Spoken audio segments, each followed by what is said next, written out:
protest and policy group on the front lines pushing for reform here in New York, as well as a proud member of Alpha Kappa Alpha Sorority Incorporated. AKA's in the house. Coming with Chelsea is Naila Idari.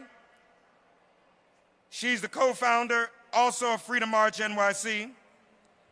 Most recently, she worked in the office of the highest ranking African American in Congress, Majority Whip of the House, Jim Clyburn, and in the office of New York City Comptroller Scott Stringer. She too is an AKA. Please welcome Chelsea Miller and Naila Idari, please.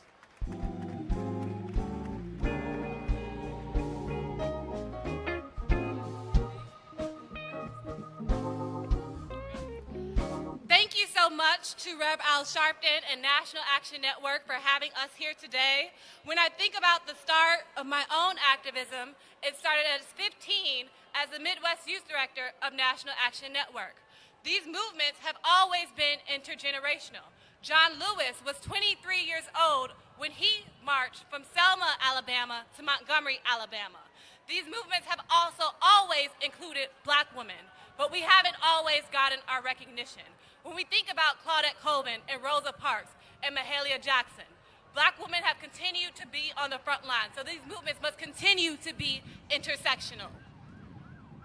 And like Naila said, as we stand here as the co-founders of Freedom March NYC, as we stand here today celebrating the history of what we mean when we talk about the civil rights movement, because we know that progress is not easy, and it does not happen in one generation, but it takes all of us coming together. We could not be here without the protests and mobilization efforts of so many organizers, Black women organizers who have led in New York City.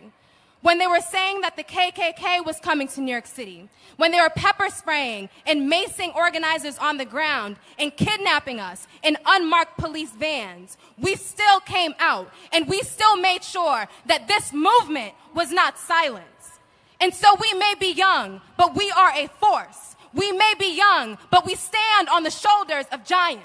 We may be young, but we are organized and we are strategized, and we will show up in November to the polls, and we will let them know that we are not going anywhere.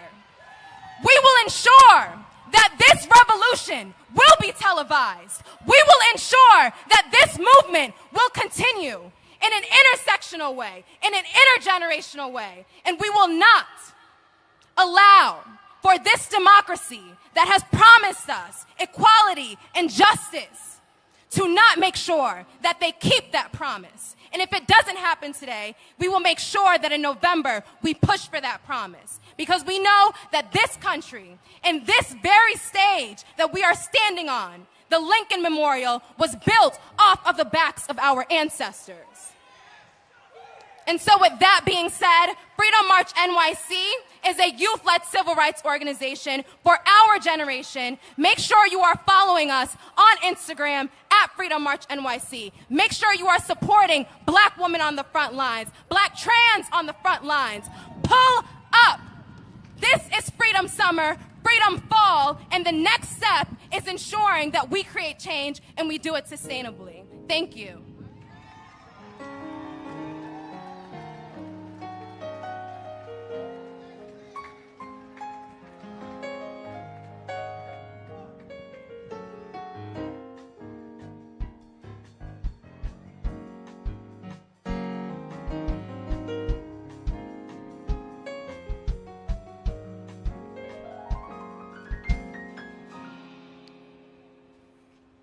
All right. Our next speaker is a public policy and government relations professional holding a BA in politics and an MA in international relations with a concentration in international law from NYU. From her previous role as a legislative fellow in the House of Representatives, the U.S. House, to her current positions as policy advisor with the National Action Network, managing director for the Kenneth Cyril Valley Foundation, the youngest commissioner on the D.C. Mayor's Advisory Board for Caribbean Community Affairs, and a co-founder of Concerned Citizens D.C. Her commitment to identifying sustainable solutions to disparities in development across the Black diaspora remains at the forefront of all she does. This must be AKA moment, AKA hour. She's an award-winning member of the AKAs and has been named 5 under 25 and recognized as a 30 under 30 Caribbean American leader. Please welcome the National Action Network's own Kyra Stevenson Valley.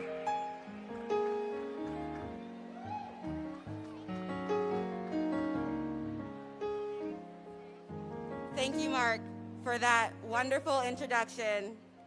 Thank you to Martin III and my boss and mentor, Reverend Al Sharpton, for convening this march. Thank you to my superhuman NAN family for organizing this march. And thank you to all of you for joining us in the middle of a pandemic to demand that America get its knee off our necks. My name is Kyra Stevenson Valley, and I serve as a policy advisor in NAN's DC Bureau. 57 years ago today, people traveled across the nation to stand right here, united in their commitment to justice. Their commitment won us the 1964 Civil Rights Act. Their commitment won us the 1965 Voting Rights Act. It was a long fight, but they were committed. It was a long fight, but commitment won. This summer, millions have taken to the streets in all 50 states to demand justice in policing. Today, on the anniversary of the march that helped usher in a new era of voting, we demand that the Voting Rights Act be restored to all it was meant to be. It is a long fight, but we are committed. Today, everyone received a ticket to enter. Take your phones out right now and scan your ticket to check your voter registration status. November is coming, and we have work to do. We are committed to passing the John Lewis Voting Rights Advancement Act and the George Floyd Justice in Policing Bill. It is a long fight, but we are committed.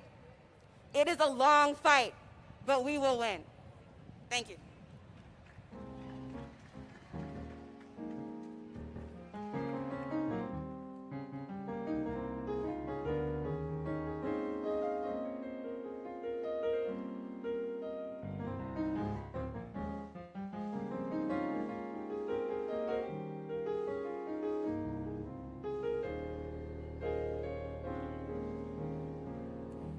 Two other speakers I'd like to introduce. First of all, let's give Kyra a round of applause. One of our up-and-coming. Justice Shorter is a disability justice advocate and Black, disabled, Lives Matter amplifier, a national expert on disability, inclusive disaster protections, emergency management, and humanitarian crises conflicts. With a steadfast commitment to international development and inclusive humanitarian assistance, Justice continues to participate in ongoing projects as a global advisor and trainer.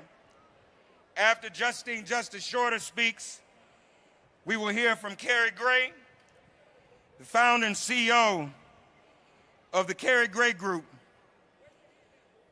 and a founder of the National Alliance of Multicultural Disabled Advocates. Carrie's work centers on exploring the impact of race, gender, and disability as Black young professionals mature and transition into their careers. So please welcome Justine Justice Shorter and Carrie Gray. Hear ye them.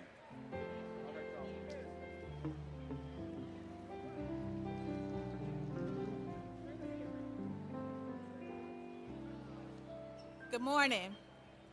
It is a privilege to stand before you in recognition of a long-standing movement that uplifts countless people and narratives such as Corrine Gaines, Sandra Bland, Natasha McKenna, and Tony McDade. However, did you also know that each of these individuals were Black people with disabilities? Ableism is the discrimination against people with physical and mental health conditions.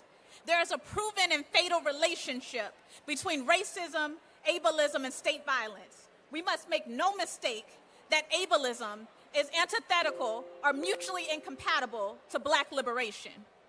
I want to know that there is a place for my elder who now uses a wheelchair with hands full of arthritis, but who has fought alongside us all her life and given all her energy just for us to reach this moment. Let us be clear that that ableism is antithetical to Black liberation. I want to know that my young melanin sisters who are full of dreams, full of aspirations, and I have to know that there's a Black Lives Matter movement space that will not call her mental health conditions too crazy for liberation, that will not say her dyslexia makes her too ignorant to learn the fullness of freedom. Again, it is imperative that we claim ableism as antithetical to Black liberation. And as I turn 30 years old today, on a day that Dr. Martin Luther King Jr. told us his dreams, I too dream. I dream of the ability to earn respect and opportunity. So I'm here to unapologetically say that Black lives matter, including your Black disabled life. Thank you. And let us remember to support the John Lewis Voting Rights Advancement Act and the George Floyd Justice and Policing Act. And with that, I'm going to turn it to my comrade, Justice. We are here today to hold space and honor Black people with disabilities. 30 to 50% of those killed by the police have some sort of disability, mental health consideration, or access and functional need. See, being disabled while Black must never serve as justification for discrimination or the use of deadly force. Black disabled lives matter.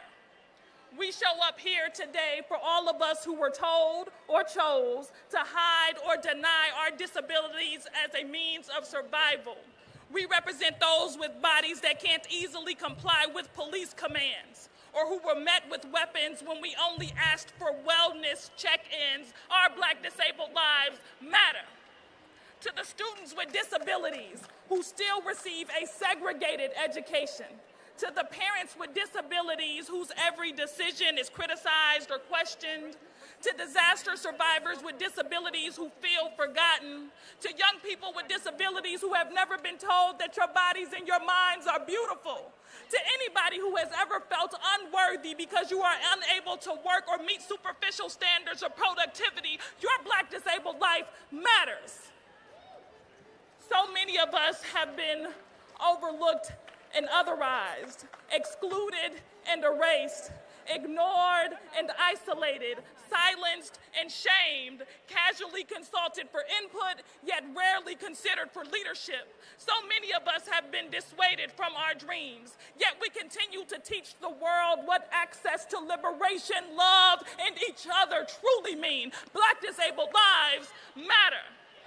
And if you believe and can commit to these words, then when I say Black disabled lives, you say matter. Black disabled lives matter. Black disabled lives matter. Black disabled lives matter. Yes, we do. Thank you, and thank you to the Reverend Al Sharpton, Martin Luther King III, and the National Action Network. Thank you.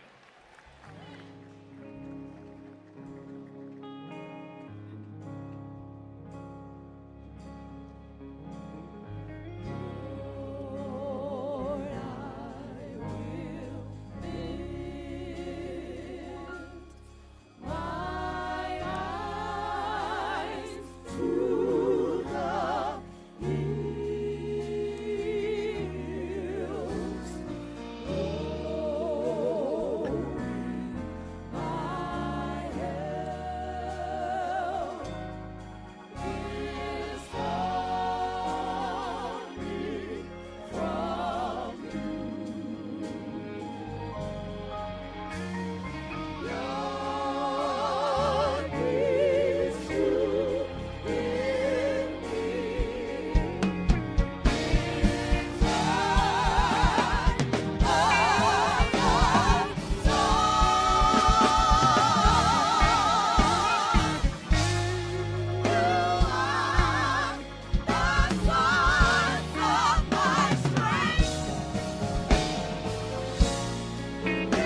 Thank you. Amen.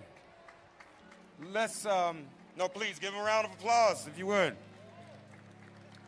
It's my honor now to introduce our co-host for today, national news correspondent for Reach Media, a subsidiary of Radio 1. She's a native Washingtonian, an award-winning journalist whose career in radio and TV combined spans 20 years.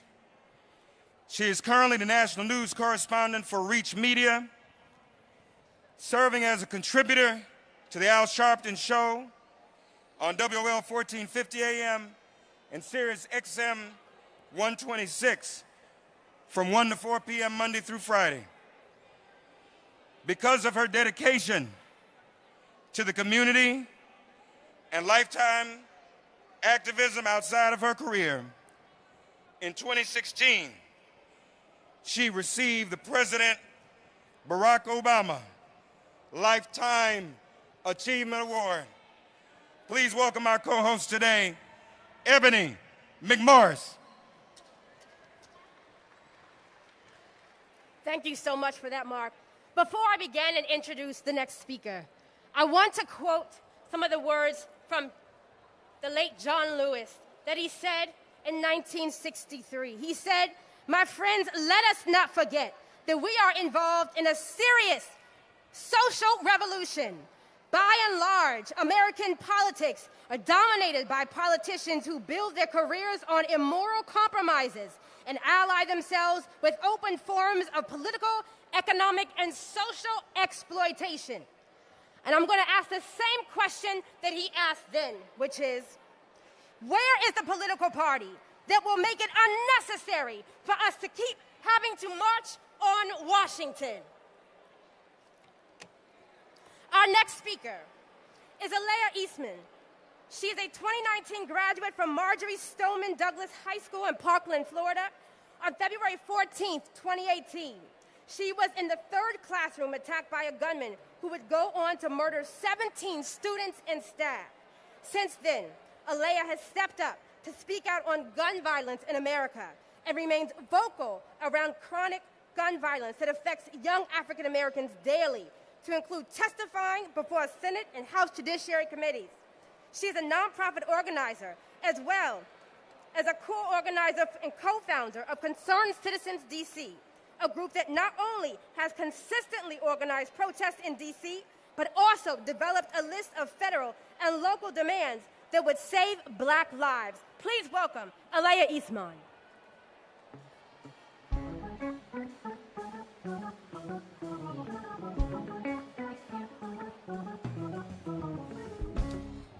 I am one of the millions of young Black women who make up the backbone of the American progressive movement.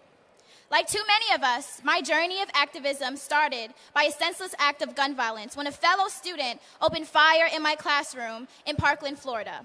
As I laid beneath the lifeless body of my classmate, Nicholas Dworet, to survive, as bullets riddled my classmates, as my screams melted into the cries of the wounded, I was then born again with a voice that cannot and will not be muzzled. While the details of my story may be different from other impacted youth, my brush of death by a gun is an experience that is shared by too many of our generation. I am not the first in my family to be affected by gun violence. My Uncle Patrick was gunned down in the streets of Brooklyn, New York at the age of 18, just months after being beaten by NYPD, who deemed his Black body in a white neighborhood a threat. Gun violence is pervasive and extends well beyond high-profile mass shootings. This violence is not inherent or a coincidence. It is a result of poor choices made by policymakers that all too often have racial undertones associated with it. The flow of guns into already struggling communities is often facilitated by white gun store owners who look the other way as traffickers buy guns used to terrorize Black communities. Gun violence extends beyond the path of a bullet and creates multi-generational generational cycles of poverty as well as social and economic injustices. Law enforcement has for years failed to prevent the flow of guns into Black communities as well as perpetuated violence in these communities themselves. Studies show that persistent gun violence in poor communities of color directly results from centuries of entrenched disadvantages, economic deprivation, and racist policymaking.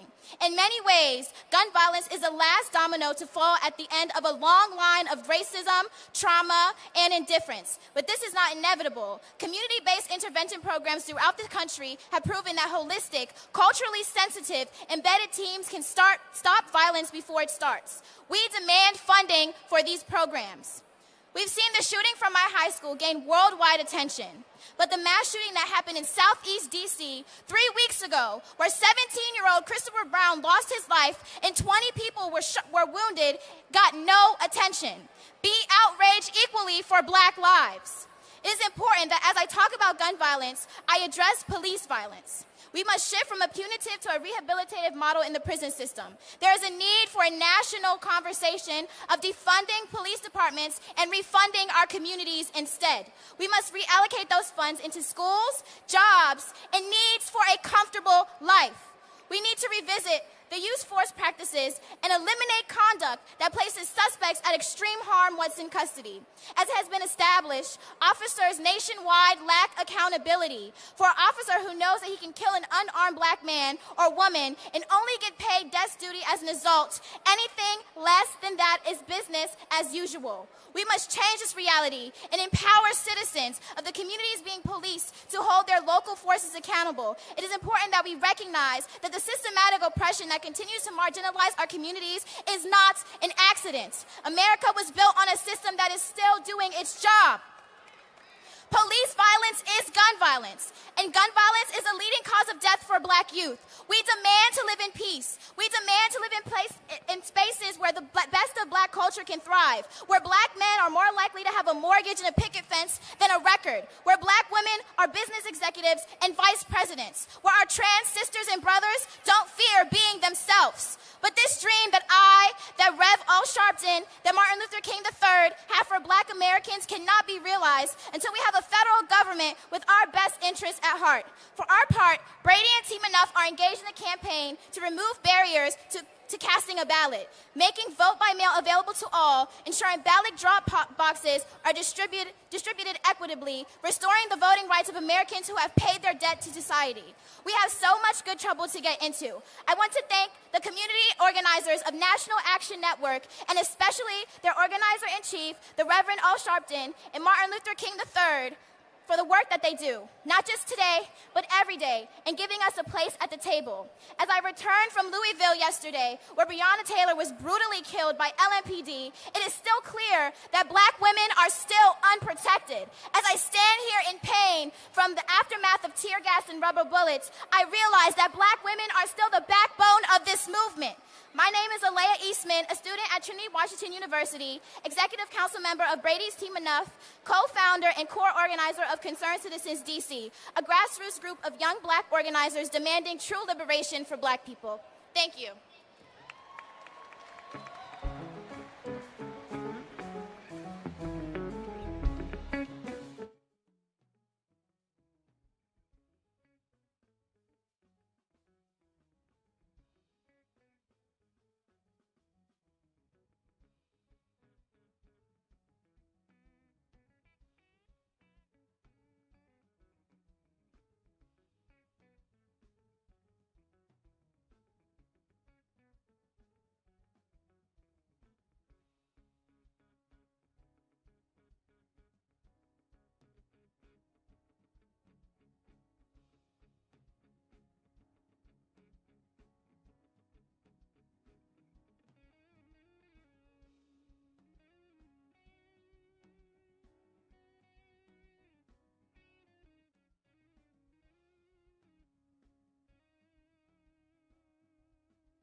Our next speaker is Marcus W. King.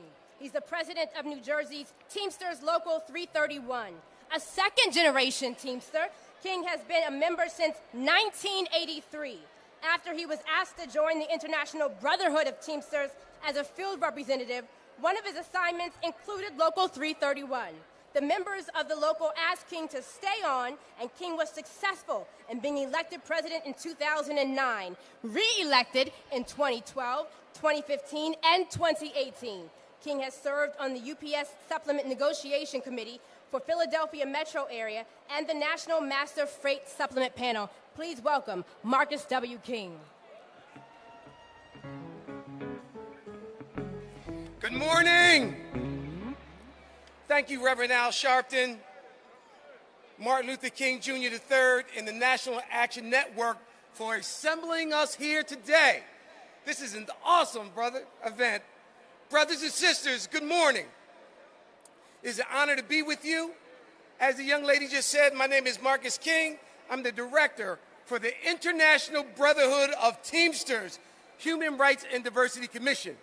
And I bring you greetings on behalf of our General President, James P. Hoffa. The Teamsters Union have a long history of standing not only for members, but for those Americans who have been discriminated over and overlooked. For 57 years after the first March on Washington, the Teamsters have again stand with you proud to reaffirm our support for racial and economic equality in this country. The Teamsters brothers and sisters, black, white, men, women, all stood with Dr. Martin Luther King Jr. to fight for justice. And now we must finish the fight. We must finish this fight.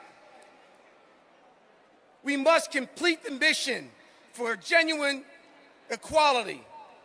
There are forces out there working against us to dismantle the union and labor laws.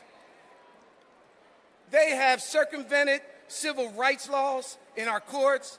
They have manipulated our elections to try to block our vote. They have denied us job promotion because of the color of our skin. They have stolen wages from us by perpetuating minimum wage standards that no one can survive on. Yes, they even are going after labor unions. They have tried to systematically strip away the voice to protect workers as we fight for fair wages, equal pay, good health care, and a decent pension for retirement. And now they're trying to separate American labor by putting a gap between the have and the have-nots. As it gets wider and wider, just look at Jeff Bezos, what he made this year. Brothers and sisters, it's time for action. Words are not enough. We will not be ignored any longer. We can change it now. So there's three things that I'm going to ask you to do. One, lobby members of Congress to pass H.R. 71, the Justice and Policing Act, George Floyd Act. Two, lobby H.R. 4, the John R. Lewis Voting Rights Act. But most important, number three, we must vote. This coming November, we must vote. We have to tell this country, take the knee off our necks. Use your voice for those who can no longer be with us. Make your voice count. Jacob Blaine, George Floyd, Breonna Taylor, Ahmaud Arbery. Do it for my brother Teamster, Philando Castile, who was killed by Minnesota police. Or do it for you. Make your voice count.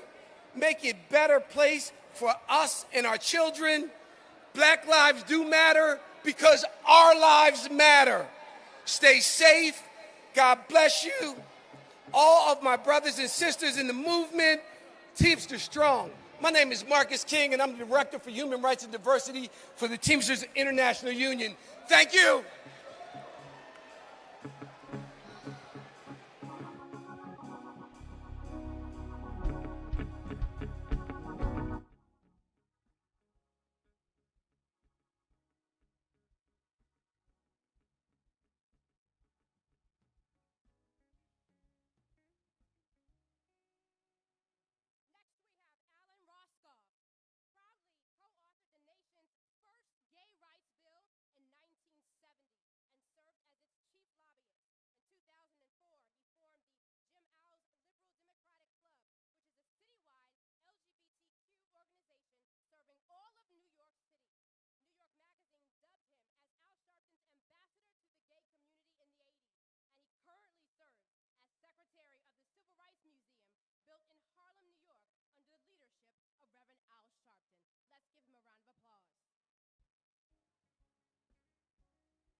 gay rights movement was formed because of brutality of the police in a bar known as Stonewall.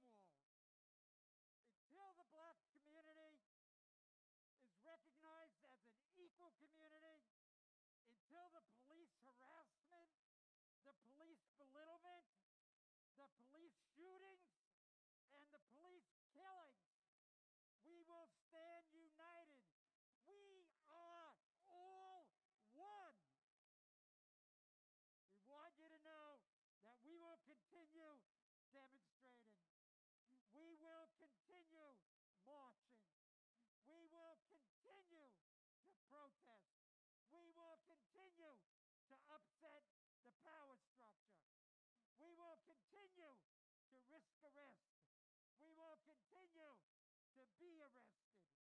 We will be part of this movement, and in all the demonstrations and protests in New York and across the country, you can see our rainbow flags and our rainbow banners.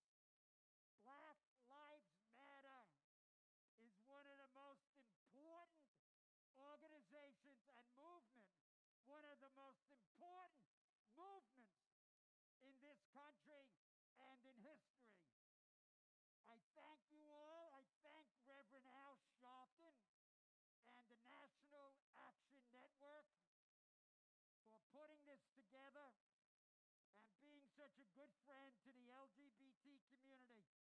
Together to victory, and vote out the racist in the White House and vote out his entire administration and his supporters.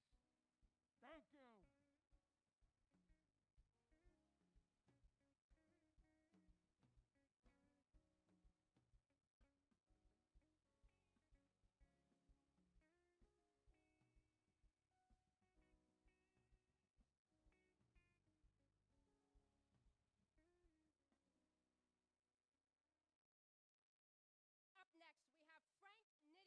Sensabar.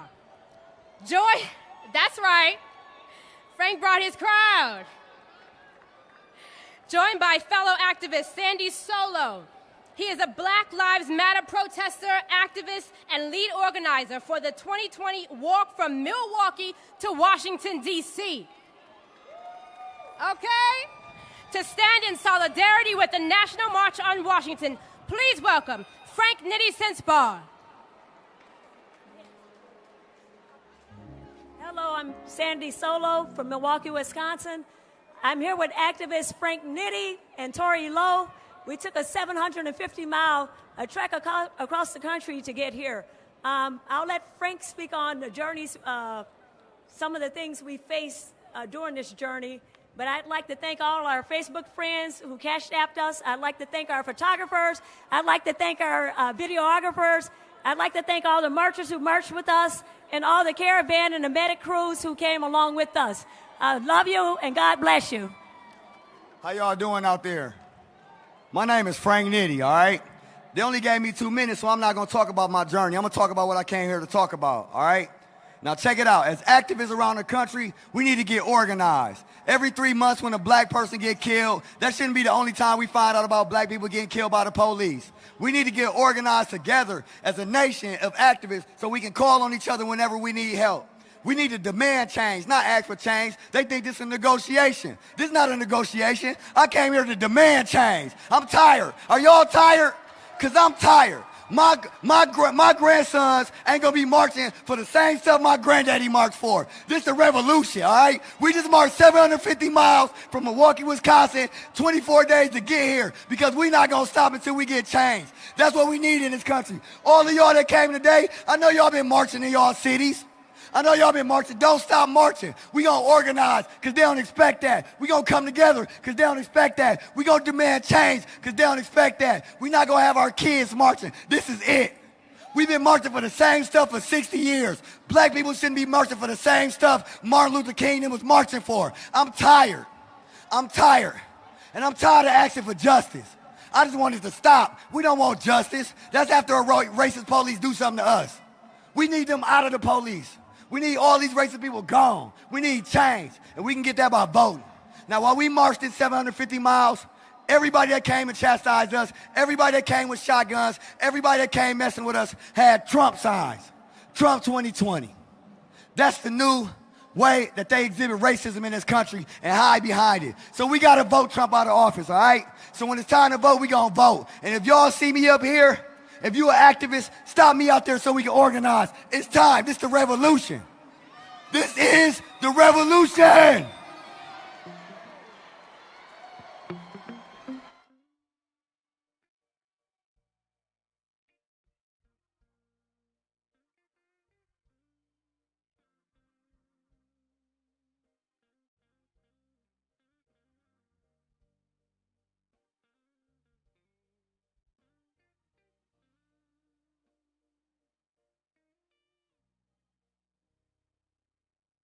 Our next speaker is David Clooney. He's the Executive Director of the Black Economic Alliance, the nation's only coalition of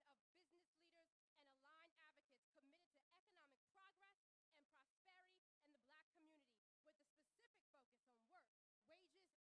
committed to economic progress and prosperity in the Black community, with a specific focus on work, wages, and wealth. Before joining BEA, David led the state and local government relations team at J.B. Morgan Chase & Company. He's a graduate of Howard University School of Law, where he was editor-in-chief of the Law Review, and the University of Albany State University of New York, and sits on the board of the National Urban League. Please welcome David G. Clooney. I'm David Clooney. I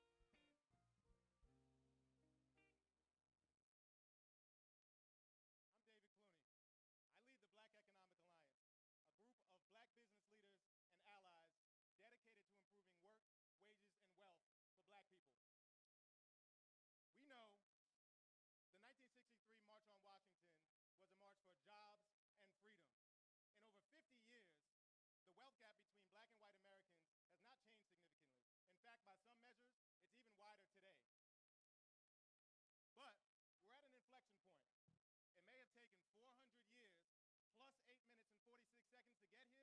to get here, but there is an increasing recognition that systemic racism continues to oppress black people in every part of American life. So what do we do with this moment? Of course, we need to continue to fight for social justice, but we also need to fight for economic justice from our elected leaders and in the business community. We need to fight for better work, wages, and wealth for black people. That's skills training for the future of work, closing the black-white pay gap, and building generational wealth for black families. Right now, we absolutely have to vote. Congress should pass the John Lewis Voting Rights Act to ensure free and fair elections, and just like we're showing up to march across America, we have to show up and vote. Over 40 states will allow early voting this year, so vote early if you can. Make a plan and make sure your vote is counted well before Election Day. We owe it to the civil rights giants who marched, bled, and died for us. We owe it to the families of countless black people lost to unchecked institutional racism. We owe it to America to help her keep her promise to all of us. I am so inspired by the demand for justice that's emanating from every corner of America right now. We have to continue this march on every platform we have. In the streets, in the halls of Congress, in the corporate boardrooms, and with our vote, so we can finally achieve social and economic justice. Thank you.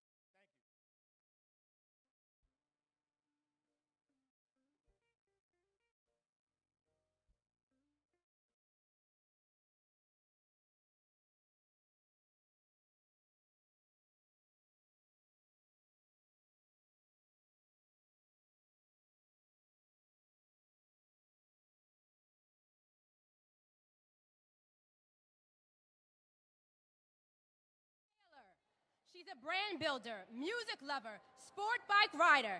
Portia Taylor is the founder of Black Girls Ride, a magazine and community originally launched as a place for women of color who ride, which has since grown to include all women. What inspired her to launch Black Girls Ride was the lack of representation that she saw when she started riding, especially long distance. When not developing brand campaigns, spinning at the hottest parties, or on her way up to, quote, occupy the gym, Portia can be found rolling in her pink habaya. I know I said that wrong. I don't even ride. and always living her best life. Please welcome Portia Taylor.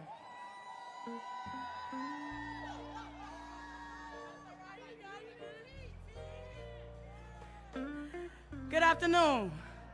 I'm Portia Taylor, and I'm here as a representative of Black Girls Ride.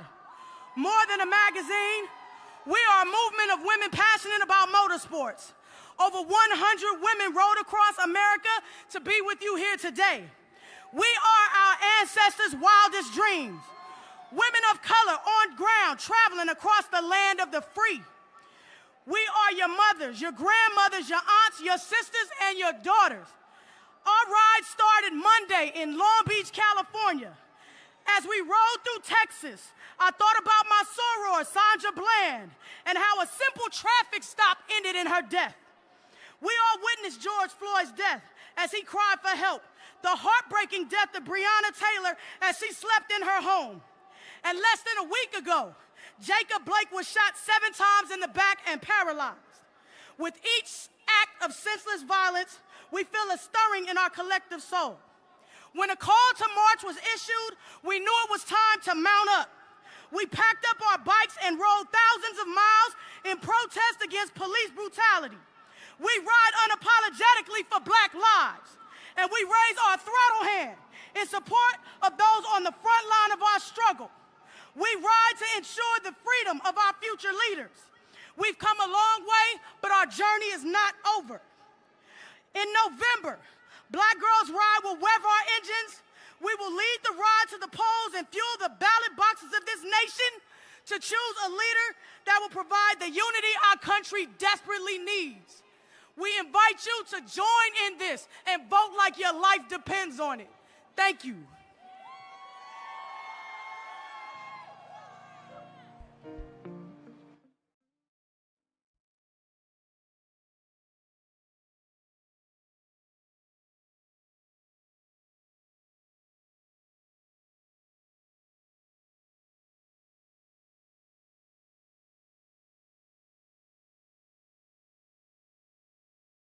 And stays on the front line, Congresswoman Ayanna Pressley. She's an activist, a legislator, a survivor, and the first woman of color to be elected to Congress from the Commonwealth of Massachusetts.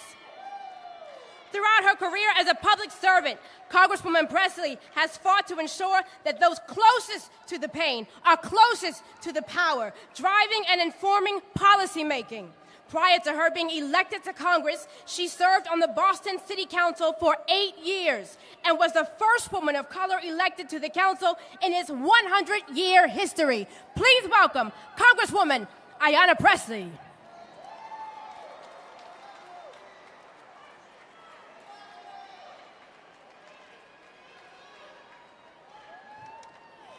Good morning, beloved. Today, I am thinking of the ancestors, not just the ones recorded in our history books, but the ones omitted from those pages. The justice seekers, the freedom riders, the organizers, the community builders, every loved one that packed a brown bag lunch, led a freedom song, risked their life and livelihood, that Vaselined an elbow and sent up a prayer. Their sacrifice and self-determination shaped history and brought us to this moment. The truth of the matter is, we are because of them. We are Black with a capital B. We are the manifestation of the movement. We are a symbol of social, political, and cultural progress. If my granddaddy, the Reverend E. James Eccles, were here, he would whisper in my ear and say, "Grandbaby, make it plain." And I intend to do just that, make it plain. We are in unprecedented, uncertain times. We are challenged by the state of the nation and the crisis we face, but the state of our movements, it is strong. And another world is possible. Yes, it is possible to legislate justice and accountability. People over profits, joy over trauma, freedom over fear. Yes, it is possible to right budgets that actually value Black lives. If it feels unfamiliar, that's because it has never been done in America. We will meet the moment. We will work towards healing, justice, and collective liberation like our lives depend on it, because they do. We will march on, clear in our conviction, rooted in our faith, grounded in our history, intentional as we build. Let me make it plain. Black lives matter.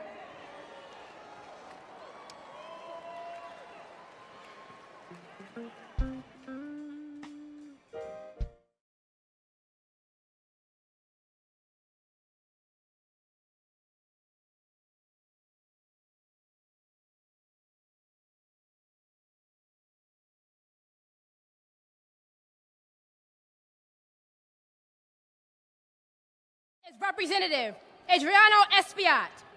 Espaillat proudly represents New York's 13th Congressional District, first elected to Congress in 2016. Espaillat is serving his second term in Congress, where he serves as a member of the influential U.S. House Foreign Affairs Committee, the House Committee on Transportation and Infrastructure, and the House Small Businesses Committee. Throughout his 10-year career in public service, the congressman has been a vocal advocate for protecting tenants, improving schools, and making serious, smart investments in economic development, job creation, environmental protection. Prior to coming to Congress, he served as a New York State Senator, during which he represented the neighborhoods of Marlboro Hill, Inwood, Washington Heights, Hamilton Heights, West Harlem, Upper West Side, Hell's Kitchen, Clinton, and Chelsea. Please welcome U.S. Representative Adriano Espaillat.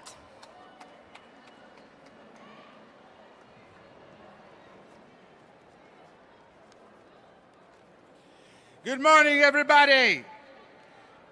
Thank you, Reverend Al Sharpton. Thank you, National Action Network. Thank you all for being here on this great morning. I bring you greetings from Harlem, the capital of the African diaspora in the world. From East Harlem, the launching pad of the Latino experience in New York State. From immigrant Washington Heights, Hamilton Heights, Inwood, and working class Northwest Bronx.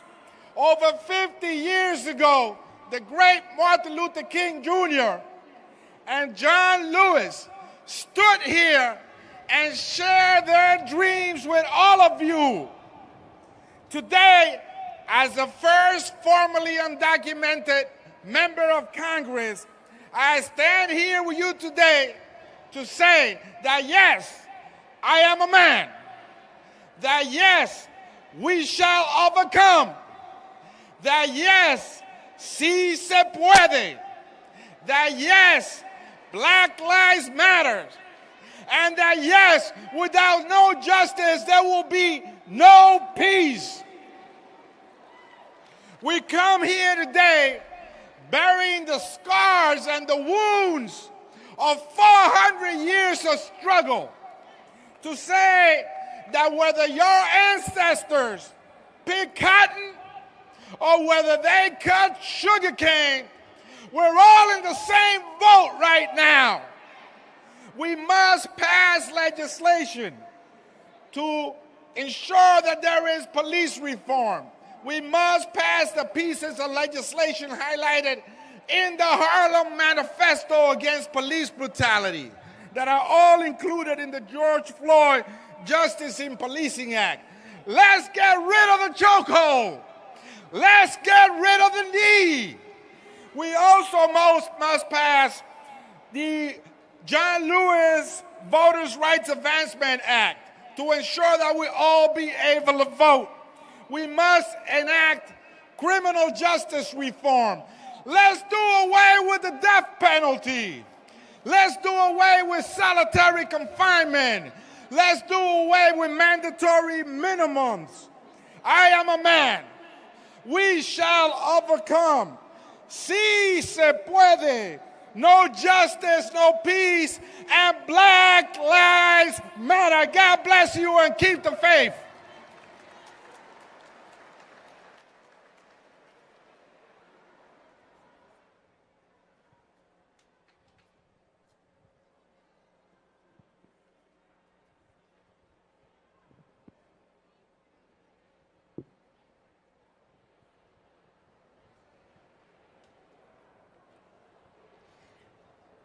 Up next is Representative Charles Booker, a 36-year-old state legislator born in Louisville, Kentucky.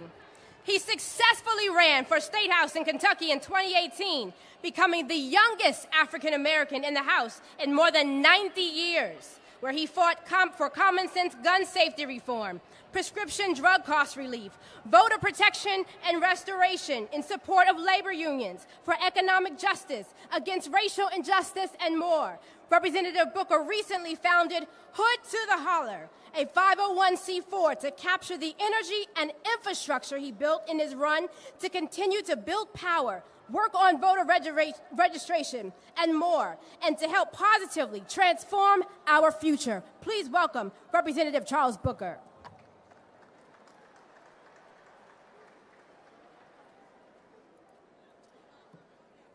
We stand here in the legacy of the dream that Dr. King lifted up, that Whitney Young pushed for, that Mattie Jones fought for, that my granddad Lindsey E. Hearn Sr. demanded. We're here today because we know that dream is not done. Because although they marched for us then, the cries we're hearing across the country right now, from Kenosha to Kentucky, from the hood where I'm from, to the hollers in Appalachia, to everywhere in between, those cries let us know we have more marching to do. And it is in this moment where we must rise up together. Because listen, we are built for this moment. We are on the shoulders of giants, but we must step off of those shoulders and lead ourselves. We are the dream, but we must turn that dream into demands. Demands for real justice. Demands for humanity. Demands for accountability. Demands for an end to poverty. Demands for an end to racism. And I am a living witness as the youngest black state legislator in Kentucky since the first one. And yes, I did stand up to run against Mitch McConnell. I am a personal witness that we are ready for this moment. We're built for the work we must do. And if we come together, all of us, if we stand united, if we march together, if we bend that arc together, there is nothing we can't do. There is no mountain we can't move. And there is no root of racism we cannot pull up. So we got to do it right now. We got to do it yesterday, so we definitely got to do it now. And I stand here as a young man in the legacy of a giant, Congressman John Lewis, who said 57 years ago some words that still ring true right now. We have to lift our voices together and say to America, wake up. Wake up, America. Because we can't stop, we cannot quit, and we cannot be patient. Let's win together. Let's fight together. Let's transform our future. Breonna, I'm representing you right now. Thank you all.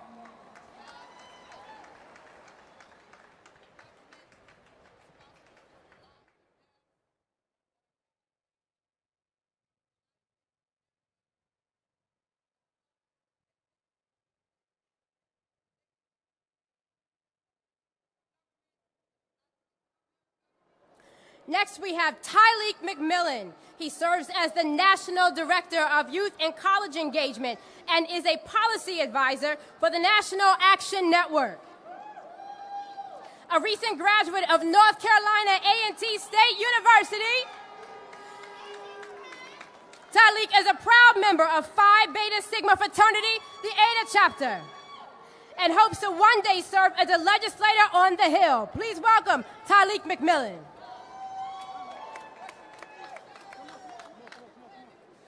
I give honor to the conveners, my boss and mentor, Reverend Al Sharpton, and Martin Luther King III. I also want to recognize the young leaders standing behind me from NAN Youth Huddle, and Nan Collegiate. We find ourselves here in the spirit of John Lewis, making good trouble, necessary trouble, because the soul of our democracy is depending on it. We're not here to ask for justice. We're not here to negotiate justice, but we are here to demand justice. Far too many times we have been cut out. Far too many times we have been budgeted out, counted out, resourced out. It's time for legislators to invest in education. It's time for legislators to invest in mental health services. It's time to invest in communities. And I love my 1891. It's time to invest in historically black colleges and universities. Because we don't deserve just a half a dollar. We don't just deserve the quarter of the dollar, but we deserve the whole dollar. Dr. King spoke about the check that bounced in the Bank of Justice. And we've come to let the teller know at the bank that this check better not bounce. Because we will march and we will fight, because that's what we deserve. In the words of Dr. King in closing, and again, we come to cash the check, a check that is willing to demand the riches of freedom and security of justice. Thank you. No justice. No peace.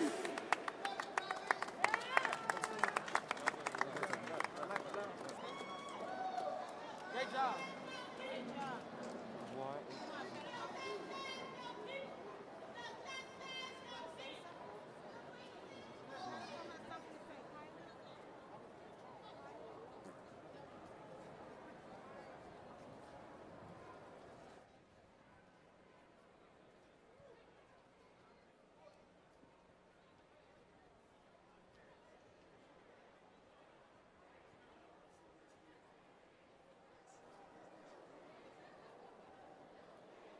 I hear you back there. No justice!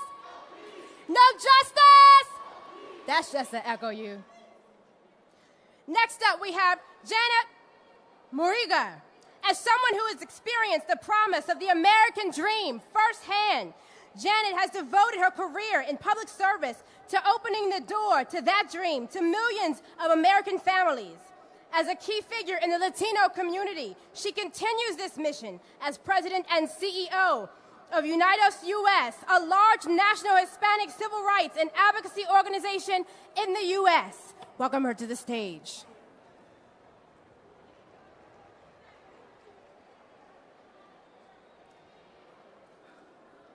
Hello, hola. My name is Janet Murguia, and I'm president and CEO of Unidos US, the largest Latino civil rights and advocacy organization in the country. I want to tell you why I am here. I am here because we have stood and always will stand with Reverend Sharpton and Martin Luther King III and our brothers and sisters in the Black community until systemic and institutional racism in our society is eradicated. I am here because 25% of my community is Afro-Latino. So we don't just empathize, we identify with the Black community.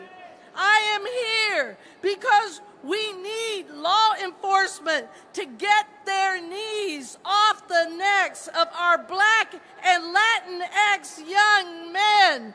I am here because what we have seen in Kenosha, Wisconsin this week, a man shot in the back and paralyzed, peaceful protesters shot and killed by white nationalist vigilantes as the police have turned a blind eye, and silence from the man who holds the highest office in the land. That is immoral and unacceptable. I am here because our communities are bearing the brunt of a pandemic, both in lives and livelihoods, that is only getting worse yet. I am here because we have in common, what we have in common is far greater than what divides us. As Dr. Martin Luther King Jr. wrote to Cesar Chavez in 1966, our separate struggles are really one, a struggle for freedom, for dignity, and humanity. I am here because we must support the young people of every background here as they rise up, make their voices heard, and tell those of their generation about the America that they want to see. Because we must reject bigotry and hate and insist that our country live up to its ideals and the values that we share. I am here because I am standing on the shoulders of giants like Congressman John Lewis to say, your fight is my fight. Tu lucha es mi lucha. I am here because Black lives matter. Sí se puede. Adelante. Muchísimas gracias.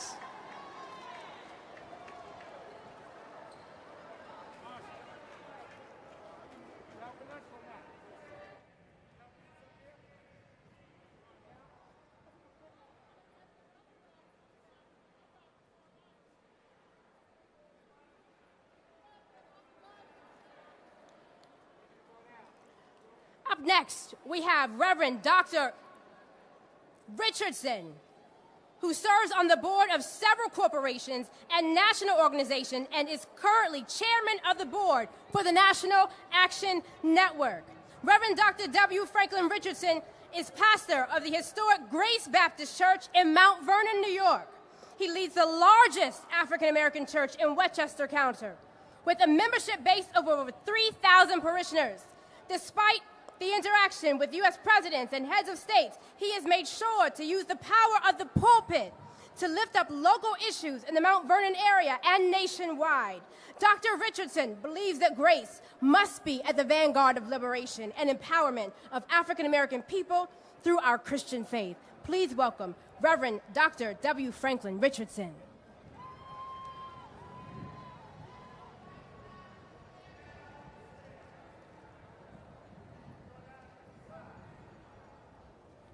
Good afternoon. Let's give ourselves a celebration. Look at how we've turned out in the midst of the pandemic, in the midst of all that's going on. This is important to us. We lay ourselves on the line because this is important. On behalf of the members of the board of National Action Network, I want to thank all of the various organizations who have collaborated with us to bring this to pass.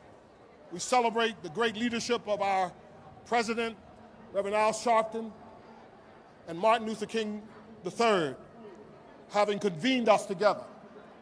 But our coming together for the speeches and the rhetoric of the moment will be meaningless if we do not leave here and activate and get involved and fight the fight and vote and encourage those who are not. We are at a crossroads in American history. We're at the intersection of perish or promise.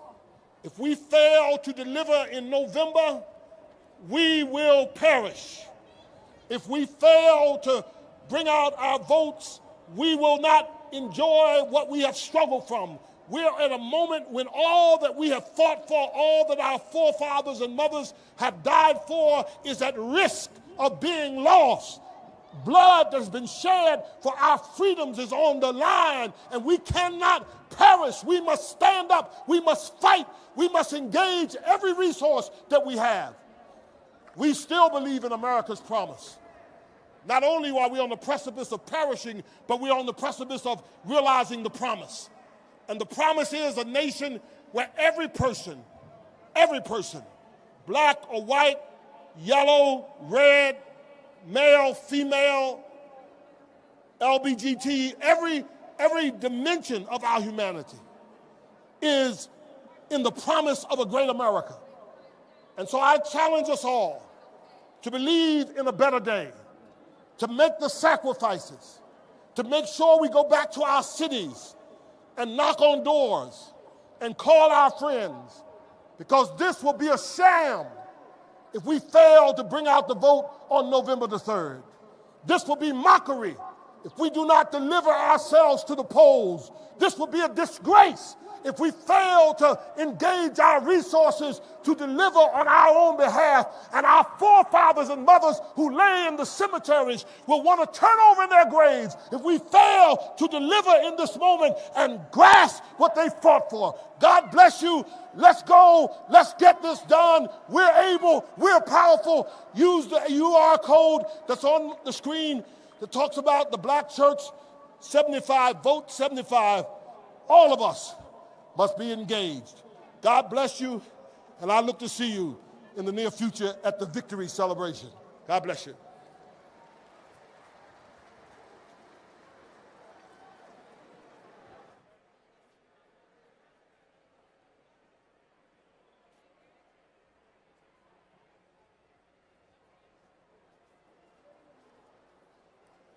Next up, please welcome civil rights activist Maya Berry. She's the executive director of the Arab American Institute. Please welcome Maya Berry.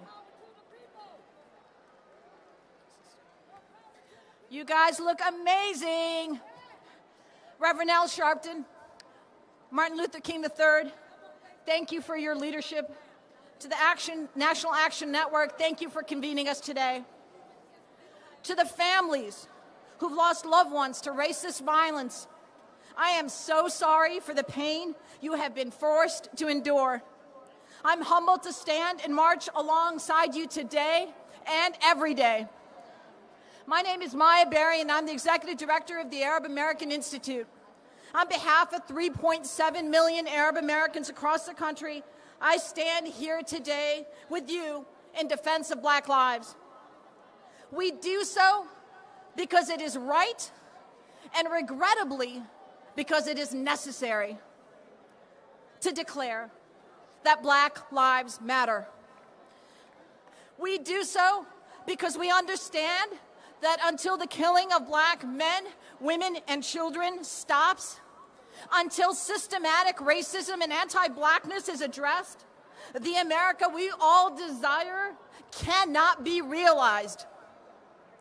For each life taken, each family destroyed, each neighborhood brutally patrolled, and for each protester taking to the streets to demand that all this stop, targeted by the same system of policing, justice will not be served by reforming tactics or trainings. Here's a simple truth. It's been 168 days since Breonna Taylor was killed in her own home. No charges have been filed. The system is not broken. It is working as it was designed, and we must change it. Today, we must recommit to defend Black lives, to end police brutality and the racist system that upholds it. We must recommit to fight voter suppression and the impact of a politicized decennial census like we have never seen. Just as the 1963 march and the mass demonstrations in communities across the country shepherded the passage of the Civil Rights Act and the Voting Rights Act, we must not stop until we have secured the passage of the John Lewis Voting Rights Advancement Act, the Khalid Jabara and Heather Heyer No Hate Act, and the George Floyd Justice and Policing Act. Just as matter is the minimum, these important legislative priorities must be where we start. Thank you.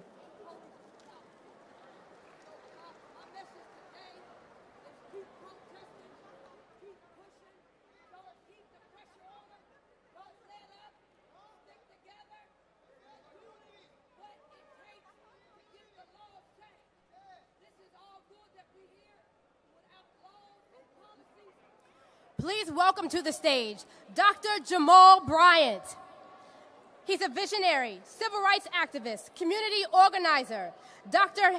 Jamal Harrison Bryant combines sound biblical teaching, business acumen, and political insight to propel the body of Christ to action and greater levels of faith.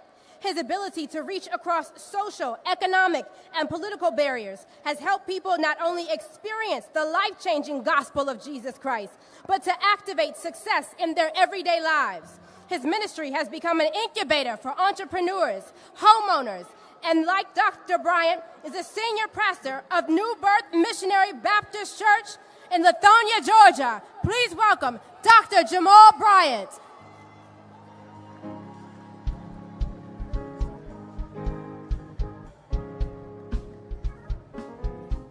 To our convener, organizer, and visionary, the man who God has anointed for this hour, Reverend Al Sharpton, we thank him for his courage and for his faith and for his distinction, as well as his commitment to civil rights down through the years. Brothers and sisters, not since 44 BC, when Marcus Aurelius Junius Brutus led 59 accomplices to stab Julius Caesar in the back, has there been such a heinous crime as the slaying of Jacob Blake. 7 times they shot him in the back. And today, while it is that you stand, Jacob finds himself paralyzed from the waist down. Not from these steps, but Dr. King said that we as a people should not find ourselves caught in the paralysis of analysis. In other words, our coming together is in vain if we just talk about the problems, but don't chart a course towards the solution. It's Harriet Tubman, who said, "I freed thousands of slaves, but I would have freed hundreds more had they known they were slaves." I only thought about that when I saw the slaves on TV this week endorsing Donald Trump. I said, if only they knew they were slaves, they could have been rendered free. We cannot remain paralyzed. We can't be paralyzed wondering whether or not we're going to support the very first black female vice president in the United States. Don't tell me about what it is that she did in the past and you not talk about what she wants to do in America in the future. She wants to make sure that we get rid of privatized prisons, that there are no more mandatory minimums, and marijuana is no longer an illegal substance. We cannot be paralyzed knowing that she graduated just a few miles from here, from the original HU. And those of us who are products of HBCUs, you ought to be making some noise right now, knowing what it can develop and what it can deliver. We cannot be paralyzed.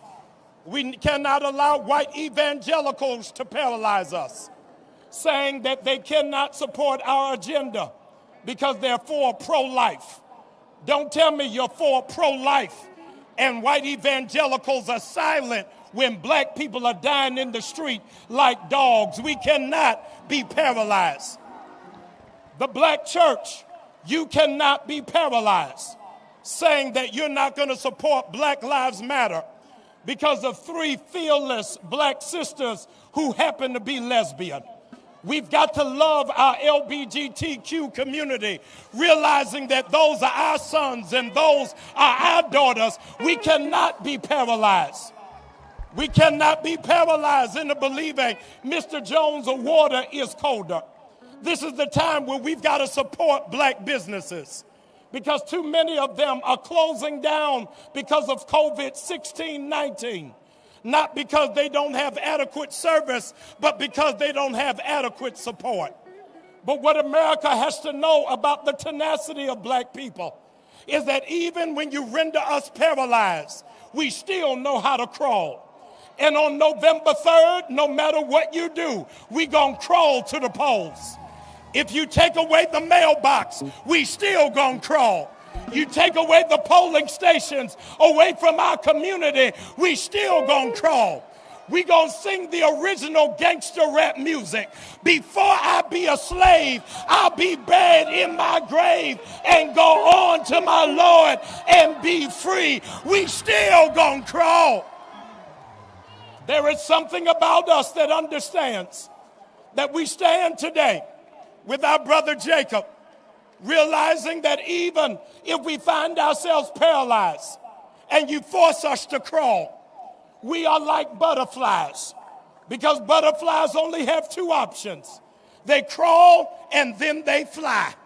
And we understand in this hour, this is the hour for black people to fly. Maya Angelou said, you can write me down in history with your bitter, twisted lies. But still like dust, we rise, we rise, we rise. And if you don't know Maya Angelou, the least you can do is loan the Migos. And black people from here until November 3rd, we gotta walk it like we talk it. We gotta keep moving until our generation takes the baton, changes the country, and makes America great for the very first time. Black people, rise up and accomplish what you will.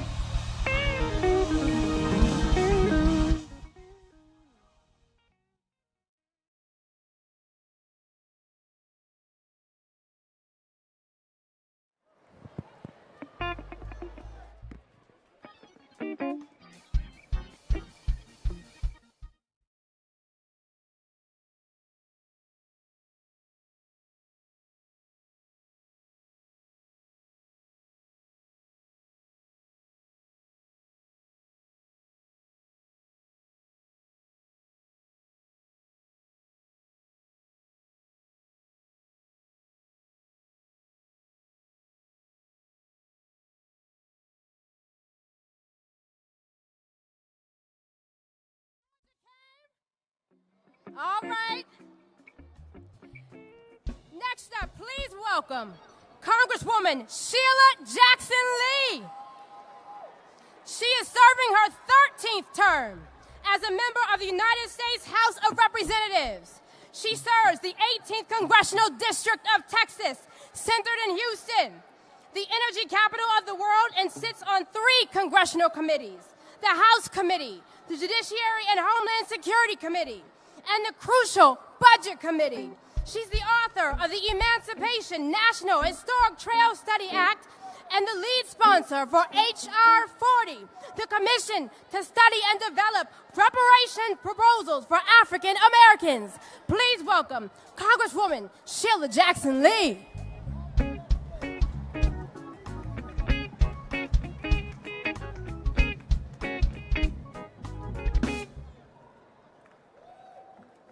I am a black mother who happens to be a congresswoman. I'm a black mother who happens to understand that black lives do matter every single day of my life. Standing on these historic steps, grabbing onto the history of what the Lincoln Monument means to all of us who have a birthright in this nation to be able to live in dignity, I understand the words of Dr. Martin Luther King, who said that the Negro people have been given a bad check, a check which has come to be marked insufficient funds. Today we stop the insufficient funds and we put money in the bank because we've got to heal this nation. And so I say to you, why we can't wait. Why we can't wait when those assigned to protect and serve are able to grab the T-shirt of a black man named Jacob and point a gun in his black skin and shoot 7 times. Why we can't wait. Why we can't wait when those who are assigned to protect and serve can take Big Floyd, put a knee on his neck and say, I can't breathe. And then we know that we have to change this nation when we have Breonna Taylor, Ahmaud Arbery, Trayvon Martin, Eric Garner, and Michael Brown, and many others. And so today we come to acknowledge that we ask America not to fear us. We ask you not to send tweets that we are attacking you as a mob, because the militia walks around freely and shoots us without anyone's concern. And so we are standing here today to say why we can't wait. We want an America that will stomp out the divisiveness, the intimidation, and the threat. We want a White House who stands as a healer in chief, who understands black mothers' pain and understands your pain. And then, of course, we want to make sure, that as we do this, we know that H.R. 40 is intertwined with the bill I helped write, which is the bill of George Floyd Justice and Policing Act. And so here we are today asking the question, how did this happen? Because of institutional racism. And I'm here to tell you that we must have the commission to study and develop, as my brothers and sisters have said, reparation proposals. We must answer the call of institutional racism. We have got to make sure that the social, economic, psychological, scientific, and educational government-sanctioned institutional racism stops right now. And as I told a 12-year-old, as I walked and told Martin Luther King's third daughter, that now today, this attack on us as people of color who died on the battles of warfare, who have died on the streets for civil rights, it will stop today. Thank you, Reverend Sharpton and the National Action Network, for understanding the importance of the Congress with over 150 co-sponsors in the House, passing H.R. 40. We will heal the nation, but we will not stop until the nation knows Black Lives Matter and reparations are passed as the most significant civil rights legislation of the 21st century. Now is the time. Why we can't wait.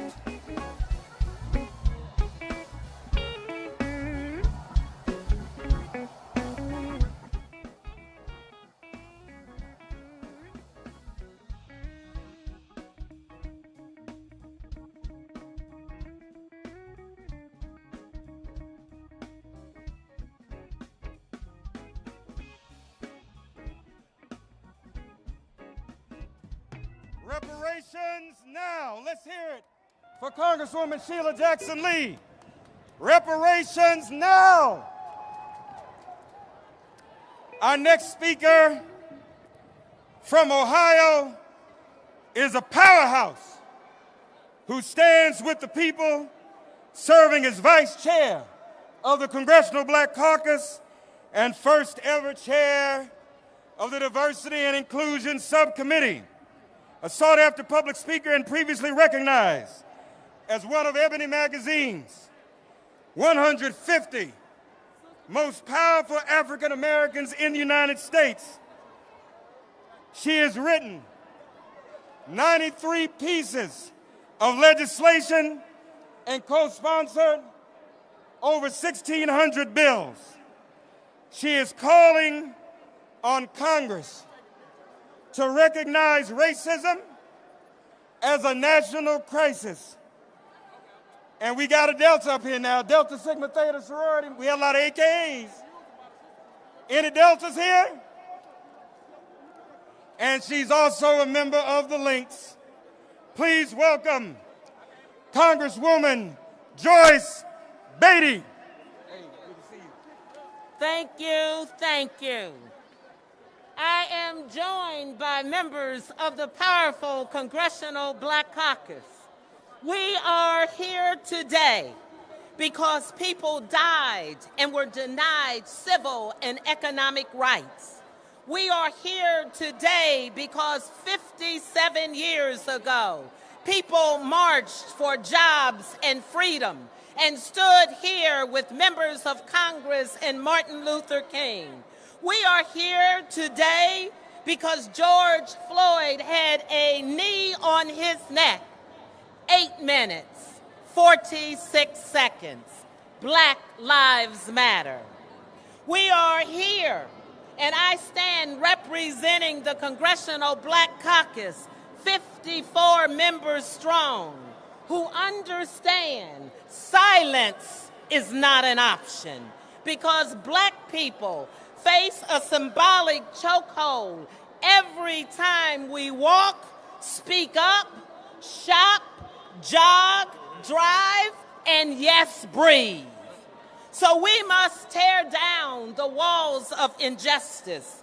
I am standing here and saying, as Martin Luther King Jr. said, in America, a riot is the language of unheard people. And what is it that America has failed to hear? Promises and freedom and justice for all. Say their names: Ahmaud, Breonna, George, Jacob, and the list goes on. Black Lives Matter. So let us pass the George Ford Justice in Policing Act. No more immunity for officers who looked boldly into cell phone cameras as they kill our brothers and sisters. Mandatory databases. Tamar Rice would have lived to see his 18th birthday. A ban on chokeholds and no-knock warrants. Eric Garner and Breonna Taylor would still be alive today. We are pushing to recognize racism as a national crisis. We are fighting for jobs, housing relief, access to capital, and a reparations bill. No, it was the black men, the brothers of the Congressional Black Caucus, who wrote the First Step Act. Know that it is a powerful black man in leadership who leads the John Lewis voting rights legislation. Demand the Senate to pass the John Lewis Voting Rights Act that restores justice, dignity, and equal access to the ballot box. I say to you, stand with us and stand with the Reverend Al Sharpton and the National Action Network for this march and demanding that we get people registered to vote and that we vote, that we complete our census.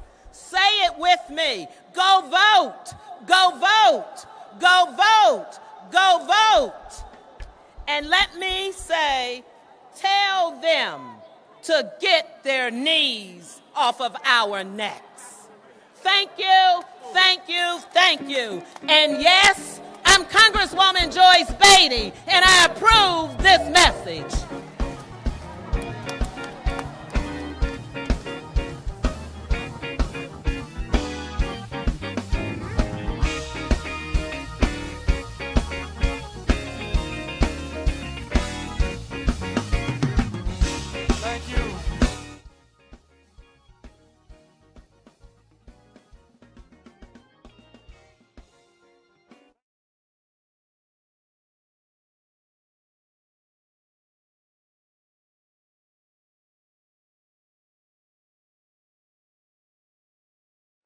Of the 1.7 million member American Federation of Teachers, AFL-CIO, which represents teachers, paraprofessionals, school-related personnel, higher education faculty and staff, nurses, and other healthcare professionals, local, state, and federal government employees, and early childhood educators.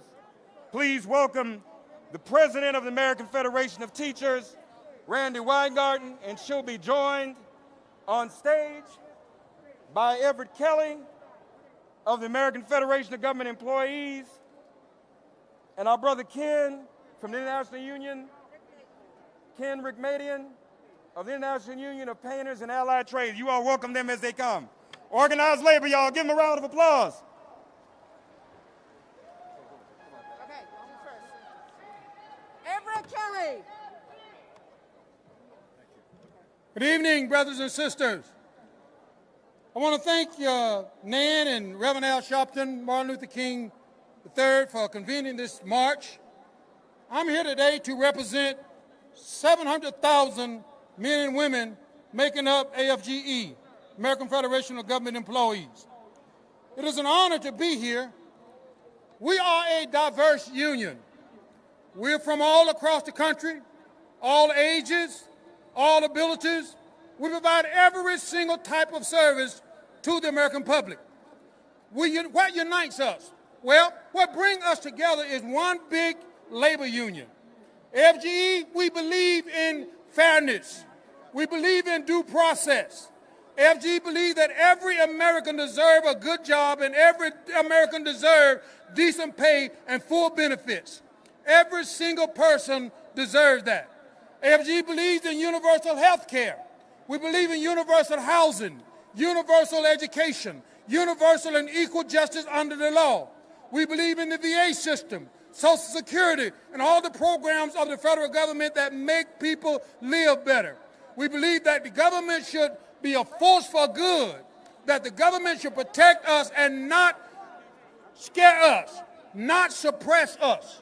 So we are here today to let you know that we will stand with you.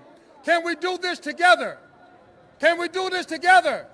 If we can do this together, let me hear you say together. When I was a little boy, I used to hear my grandmother say that I don't feel no ways tired. I didn't understand it then, but I sure understand it now. I don't feel tired. I'm ready to march. I'm ready to move. I'm ready to make a difference. Let's change this country. Thank you. Henrik Median from IUPAT. IUPAT's in the house? Where you at? Somebody say something. I'm Ken Rick Maiden, General President of the International Union of Painters and Allied Trades. We're a building trades union. You may think it's unusual for us to be here, but with me, growing up with a father, with a mother who looked like me, Black Lives Matter, don't they? Black Lives Matter? Black Lives Matter. I stand on the shoulders of my father and all black tradesmen who fought for better wages and conditions. Without their fight, I wouldn't be here today. Recently, we celebrated the 100th anniversary of IUPAT Local 1332. You may not think much about that. That's one of our unions that was a traditional African American union, formed over 100 years ago because they couldn't be in the regular union. But 100 years later, still up and fighting and a part of our organization. This is an opportunity for us because when I see the street, I don't just see people who look like me. I see America. And this is our opportunity to go forward and our opportunity to grow and our opportunity to have the country that has the vision that we have. All lives matter, but Black Lives Matter on top. Black Lives Matter first. Somebody say it, it's easy. Black Lives Matter. 7 bullets in a man's back at point range. A knee pressed into a man's neck for 8 minutes. How much pain must black people endure? When will justice prevail? When is enough enough? There is pain in this country, in Louisiana and Texas, after another hurricane, in California, in the midst of raging fires, across the country, Donald Trump, with 180,000 people dead from COVID. And in so many families' hearts over the shooting of Jacob Blake, there is pain. So, Reverend Sharpton, how many times over how many decades have I and my union joined in this journey for justice? The 63 March started as a labor march for jobs and justice. A. Philip Randolph and Byron Rustin invited Martin Luther King Jr. to speak that day. And King said, "We've come to dramatize a shameful condition." That shameful condition, prejudice, discrimination, economic inequality, has not been cured. It's been metastasized. Underfunded schools, voter suppression, substandard housing, healthcare, and transportation, insufficient wages, high unemployment, discriminatory policing, mass incarceration. Black Americans who, whether from their higher rate of deaths from asthma or from COVID, have been struggling to breed long before Eric Garner and George Floyd were suffocated at the hands of authorities. Justice and freedom must apply to all. The fight for opportunity and freedom must be all of our fights. And those of us who are white, we need to be real allies, real listeners, and real supporters. My synagogue's credo is the Psalm, and I quote, that the stone which the builders rejected has become the cornerstone. There is room for all of us, but we must call out those who cling so tightly to their privilege that is an oppressive tool against equality. So, my friends, my colleagues, November 3rd is coming. We need to get in good trouble. We need to vote. We need to have hope. We need a president who will sign the bills that the House has passed to make this country more fair, more just, more equal. That is our job this day and every day. Thank you. Recognize the Postal Union. Disacknowledge. Don't let him speak. Acknowledge Postal Workers. And then I also, as you all know, need to recognize the Postal Workers Union. All right. No time. Thank you. All right. Cheers for organized labor. Let's hear it for organized labor. Give them a round of applause. No time for them to speak, but the Postal Workers Union is in the house. Pray for our postal workers. Our next speaker in the Obama administration served as Assistant Attorney General for Civil Rights, Secretary of Labor, and now today, he is the chair of the Democratic National Committee. Our friend and brother, please welcome Tom Perez. All right. Good afternoon. Thank you, Reverend Sharpton and Martin Luther King III for your extraordinary leadership. Thank you to the National Action Network. Folks, I live in Maryland. We lost a remarkable person last year when my fellow Marylander and mentor Elijah Cummings passed away. And before he passed away, he reminded us all of our civic duty. He said, when we're dancing with the angels, the question will be asked, what did we do to make sure we kept our democracy intact? Did we stand on the sidelines and say nothing? Or did we fight back? Did we fight back for justice? Did we fight back for equality? Did we fight back for Black lives? By being here today, you are answering all those questions with a resounding yes. We are all fighting back, but our fight cannot end here. Just as we march to this mall, we must march to Congress, to the United States Senate in particular, to demand passage of the John Lewis Voting Rights Advancement Act and the George Floyd Justice in Policing Act.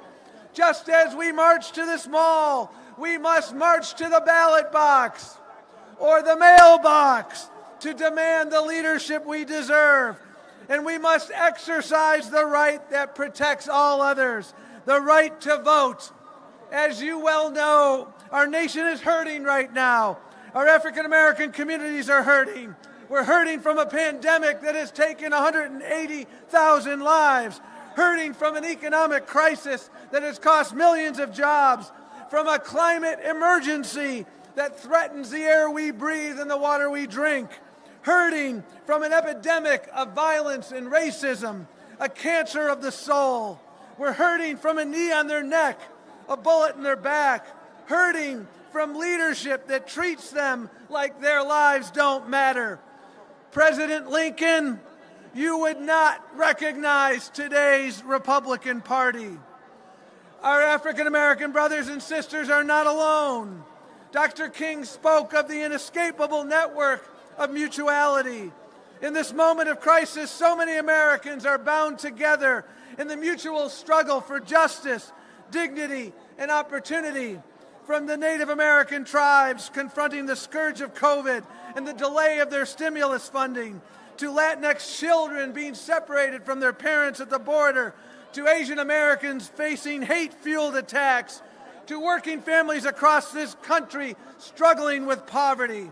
We can change all of this. With the right leadership, we can heal our wounds. We can turn hardship into hope, despair into dreams. We can advance racial equality and restore the soul of our nation. But only if we do it together. Movements are built by the many, not the few. They're built by the hard and unglamorous work of grassroots organizing. They're built, in the words of the late, great Julian Bond, by the marchers whose feet have grown tired, whose voices have gone hoarse, whose shirts have stained with sweat and dirt and blood. John Lewis, as you know, left us with these marching orders. So go to iwillvote.com, iwillvote.com, check your registration status, tell your friends, family, and neighbors to make a plan to vote. Remember, November 3rd is the last day to vote, but it's not the first day to vote. Make a plan. Get out there. Do not let your voice go unheard. Do not let your voice go uncounted. This is the most important election of our lifetime. And make no mistake, you have the power to decide the outcome. Thank you very much. Today, we commemorate the 57th anniversary of the historic March on Washington for Jobs and Freedom. I was born into an activist family with my parents, my aunts and uncles pushing me in a stroller through Bay Area streets marching for justice in the years following the March on Washington. This moment is a reminder that we must always honor the sacrifice of the leaders who made that march happen. From the names we know, like Randolph and Farmer, Young and King, to everyone who worked behind the scenes and sacrificed quietly but profoundly, far from the lights of history. I have to believe that if they were with us today, they would share in our anger and frustration as we continue to see Black men and women slain in our streets and left behind by an economy and justice system that have too often denied Black folks our dignity and rights. They would share our anger and pain, but no doubt they would turn it into fuel. They would be lacing up their shoes, locking arms, and continuing right alongside us to continue in this ongoing fight for justice. Thankfully, we don't have to wonder if we are making them proud, because a giant from that march and the civil rights era of that day, John Lewis, he lived to tell us how we're doing. In his parting essay, he wrote to all of us who hope to carry his legacy, quote, "In the last days and hours of my life, you inspired me. You filled me with hope about the next chapter of the great American story when you used your power to make a difference in our society." For Congressman Lewis, the brutal murder of Emmett Till is what shook loose the activist inside him. It was the start of a lifelong journey toward service and driving change, the same journey that countless young leaders are building upon as we speak. As John put it, Emmett Till was my George Floyd. He was my Rayshard Brooks, Sandra Bland, and Breonna Taylor. The road ahead, it is not going to be easy. But if we work together to challenge every instinct our nation has to return to the status quo and combine the wisdom of longtime warriors for justice with the creative energy of the young leaders today, we have an opportunity to make history right here and right now. So thank you so much for inviting me to celebrate with you. Let's march on in the name of our ancestors and in the name of our children and grandchildren. Thank you. Let's hear it for Senator Kamala Harris. Our next speaker is one of the legacy original organizations that was here in 1963 in the person of Whitney Young. Please welcome the former mayor of New Orleans, the President and CEO of the National Urban League, Mark Morrell. Black Lives Matter. I want to thank Reverend Al Sharpton and the National Action Network, my friend and brother, as well as Martin Luther King III, for assembling us here on August 28th in the year 2020. In 1963, courageous men and women descended on this site, led by 6 legacy civil rights organizations, including the National Urban League. At that time, the National Urban League was led by one of the great Americans of the 20th century, Whitney M. Young, Jr.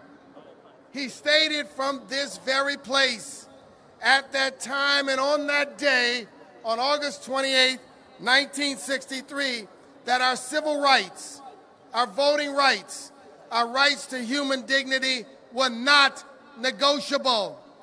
We have come back on August 28th in the year of 2020, in this 21st century, to say today that our fight for racial justice is not negotiable. We're here today to say that transforming our criminal justice system and purging it of mass incarceration and systemic racism is not negotiable.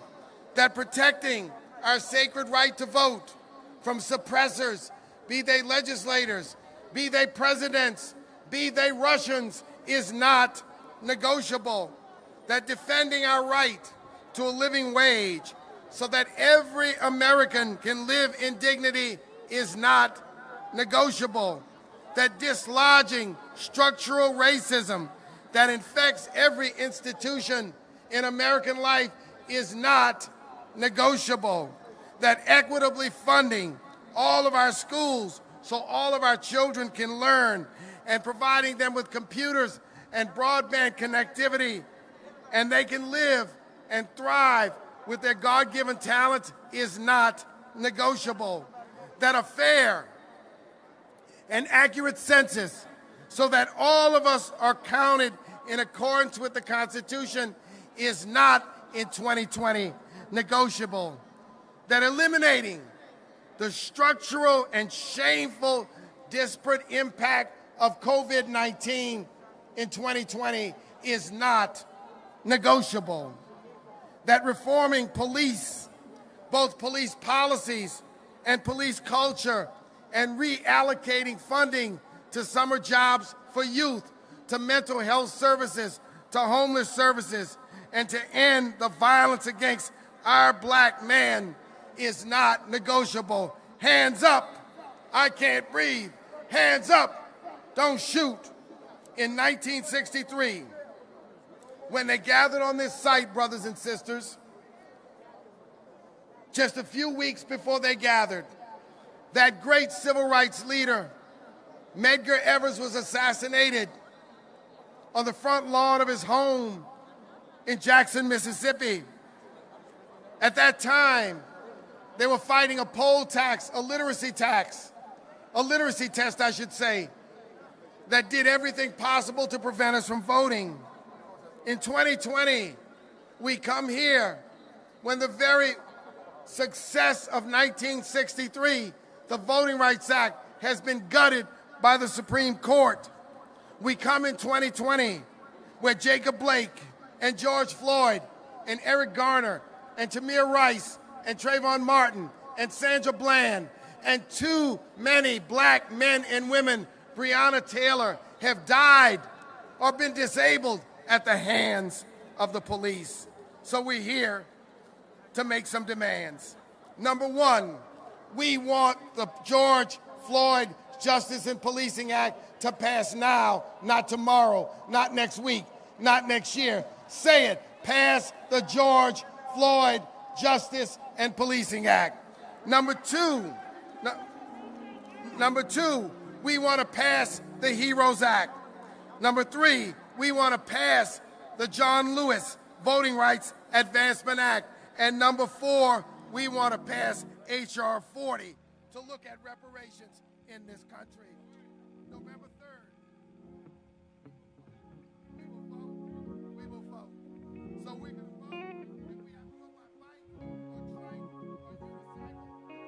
walk, if we have to run, if we have to, we will vote.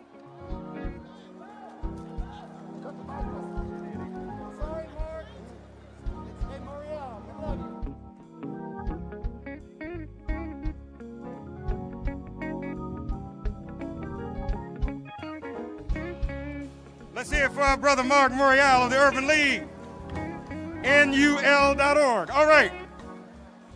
Here to introduce the man who is the namesake of the person who spoke here August 28, 1963. Here to introduce one of our men of the hour, Martin Luther King III, is none other than the congressman representing the 9th Congressional District of Texas, Congressman Al Green.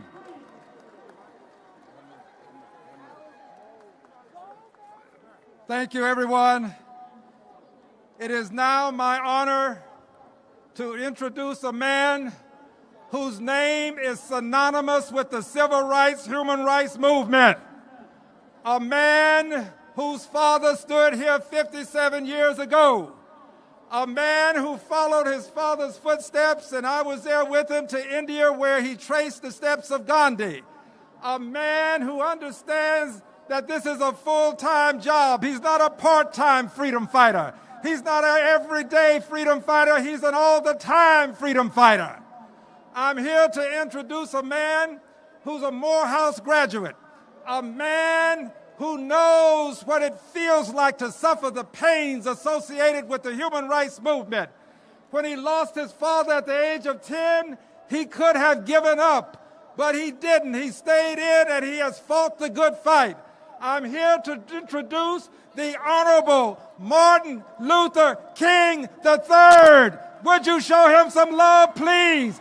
If you believe in liberty and justice for all, stand up and show him some love. If you believe in government of the people, by the people, stand up and show him some love. Show Martin some love. Show his father some love, his mother some love, his wife Andrea some love, his daughter Yolanda some love. Show them some love. God bless you. God bless the King family.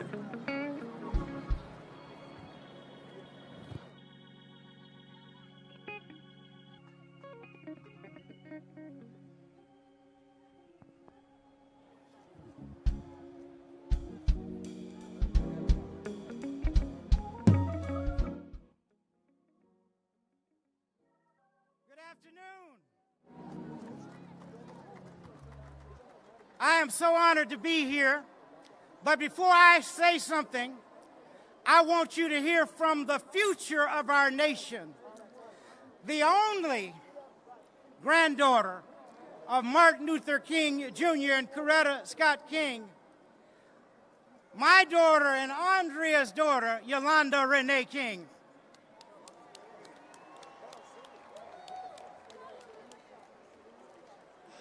Should I roll this? Okay.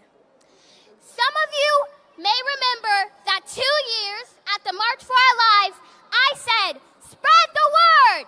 Have you heard? All across the nation, we are going to be a great generation.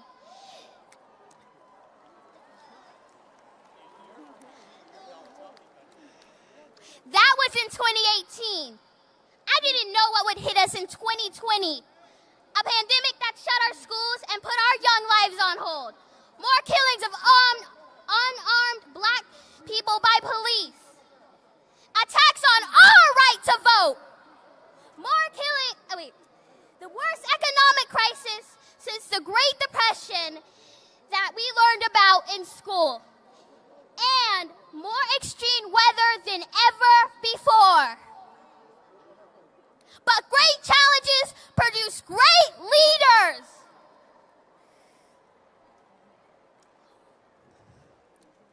We have mastered the selfie and TikToks. Now we must master ourselves.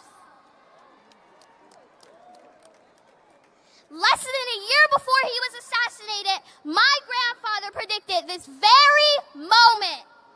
He said that we were moving into a new phase of the struggle. The first phase was the civil rights, and the new phase is genuine equality. Genuine equality is why we are here today and why people are coming together all across the world, from New Zealand to New Jersey. He said that we must not forget the days of Montgomery. We must not forget the sit-ins movement. We must not forget the Freedom Rides, the Birmingham movement, and Selma. Papa King, we won't!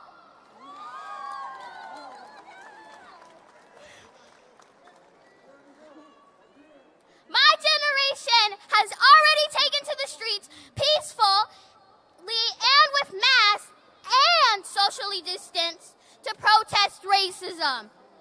And I want to ask the young people here to join me in pledging that we have only just begun to fight and that we will be the generation that moves from me to we. We are going to be the generation that dismantles systemic racism once and for all, now and forever. We are going to be the generation that calls a halt to police brutality and gun violence once and for all, now and forever. We are going to be the generation that reserves climate change and saves our planet once and for all, now and forever. And we are going to be the generation that ends poverty here in America, the wealthiest nation on earth, once and for all, now and forever.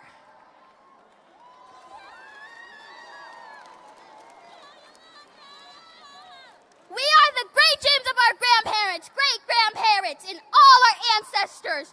We stand and march for love, and we will fulfill my grandfather's dream. So, show me what democracy looks like. This is what democracy looks like. Show me what democracy looks like. This is what democracy looks like. Show me what democracy looks like. This is what democracy looks like. One last time. Show me what democracy looks like. This is what democracy looks like. Okay, then let's show them. Yolanda.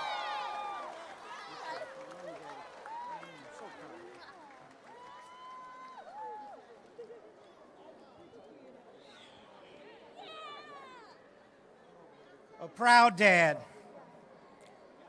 Let me thank God that we've been able to assemble today,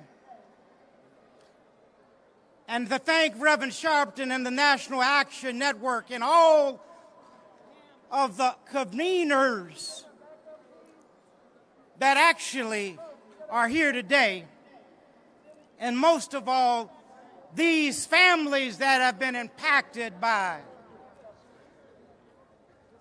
police brutality and misconduct. So we've come to bear witness, to remain awake, to remember from where we've come, and to carefully consider where we're going. Whether you're here in person, online, or watching on MSNBC and other networks, thank you for joining us for this March on Washington. Together, we are taking a stand, and we're taking a giant step forward. Let me also thank Al Green for the very, very warm introduction, my dear friend. But we're taking a step forward on America's rocky but righteous journey towards justice.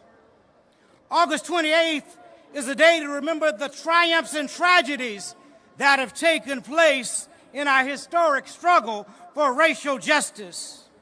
Today, we commemorate the March on Washington to Jobs and Freedom in 1963, where my father declared his dream.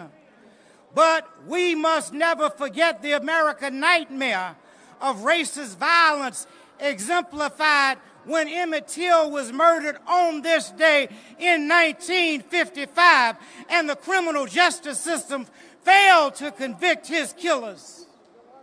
65 years later, we still struggle for justice, demilitarizing the police, dismantling mass incarceration, and declaring and determinedly as we can that Black lives matter. In our struggle for justice, there are no permanent victories.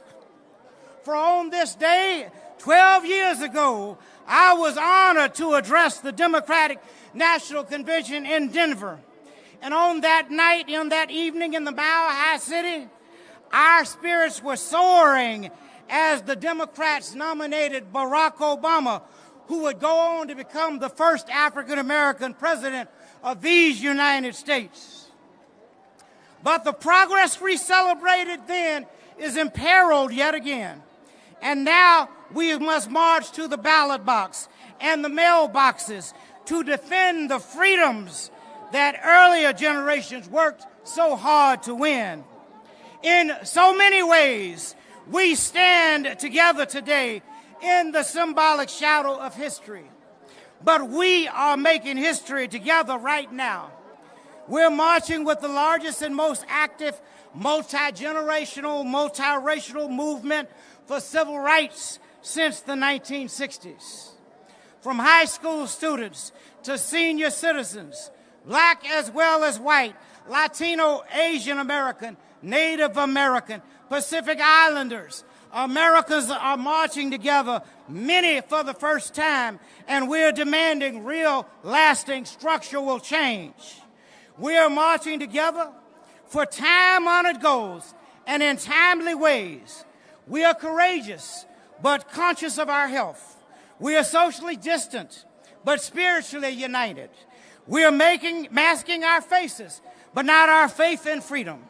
And we are taking our struggle to the streets and to social media. The nation has never seen such a mighty movement, a modern-day incarnation of what my father called the coalition of conscience. And if we move forward with purpose and passion, we will complete the work so boldly began in the 1960s. We're marching to overcome what my father called were the triple evils of poverty, racism, and violence. And today, those evils have exacerbated 4 major challenges that currently face our country. First, COVID-19 tragically has killed more than 175,000 Americans, disproportionately African American, Latino, and low-income people in every background. Second, more than 30 million Americans are unemployed again, disproportionately people of color. COVID-19 has laid bare the structural and racial inequalities in our economy that kept too many people trapped in the debt and poverty. Third, police brutality and gun violence are killing so many unarmed African Americans. Today, we march with their families and we say their names: George Floyd, Boham Jean, Breonna Taylor, Eric Garner, Michael Brown, Tamir Rice, Yusef Richardson, Terrence Crutcher, Trayvon Martin, Ahmaud Arbery, Elijah McClain, and so many others. And fourth, our voting rights are under attack. We must vigorously defend our right to vote because those rights were paid for with the blood of those lynched for seeking to exercise their constitutional rights.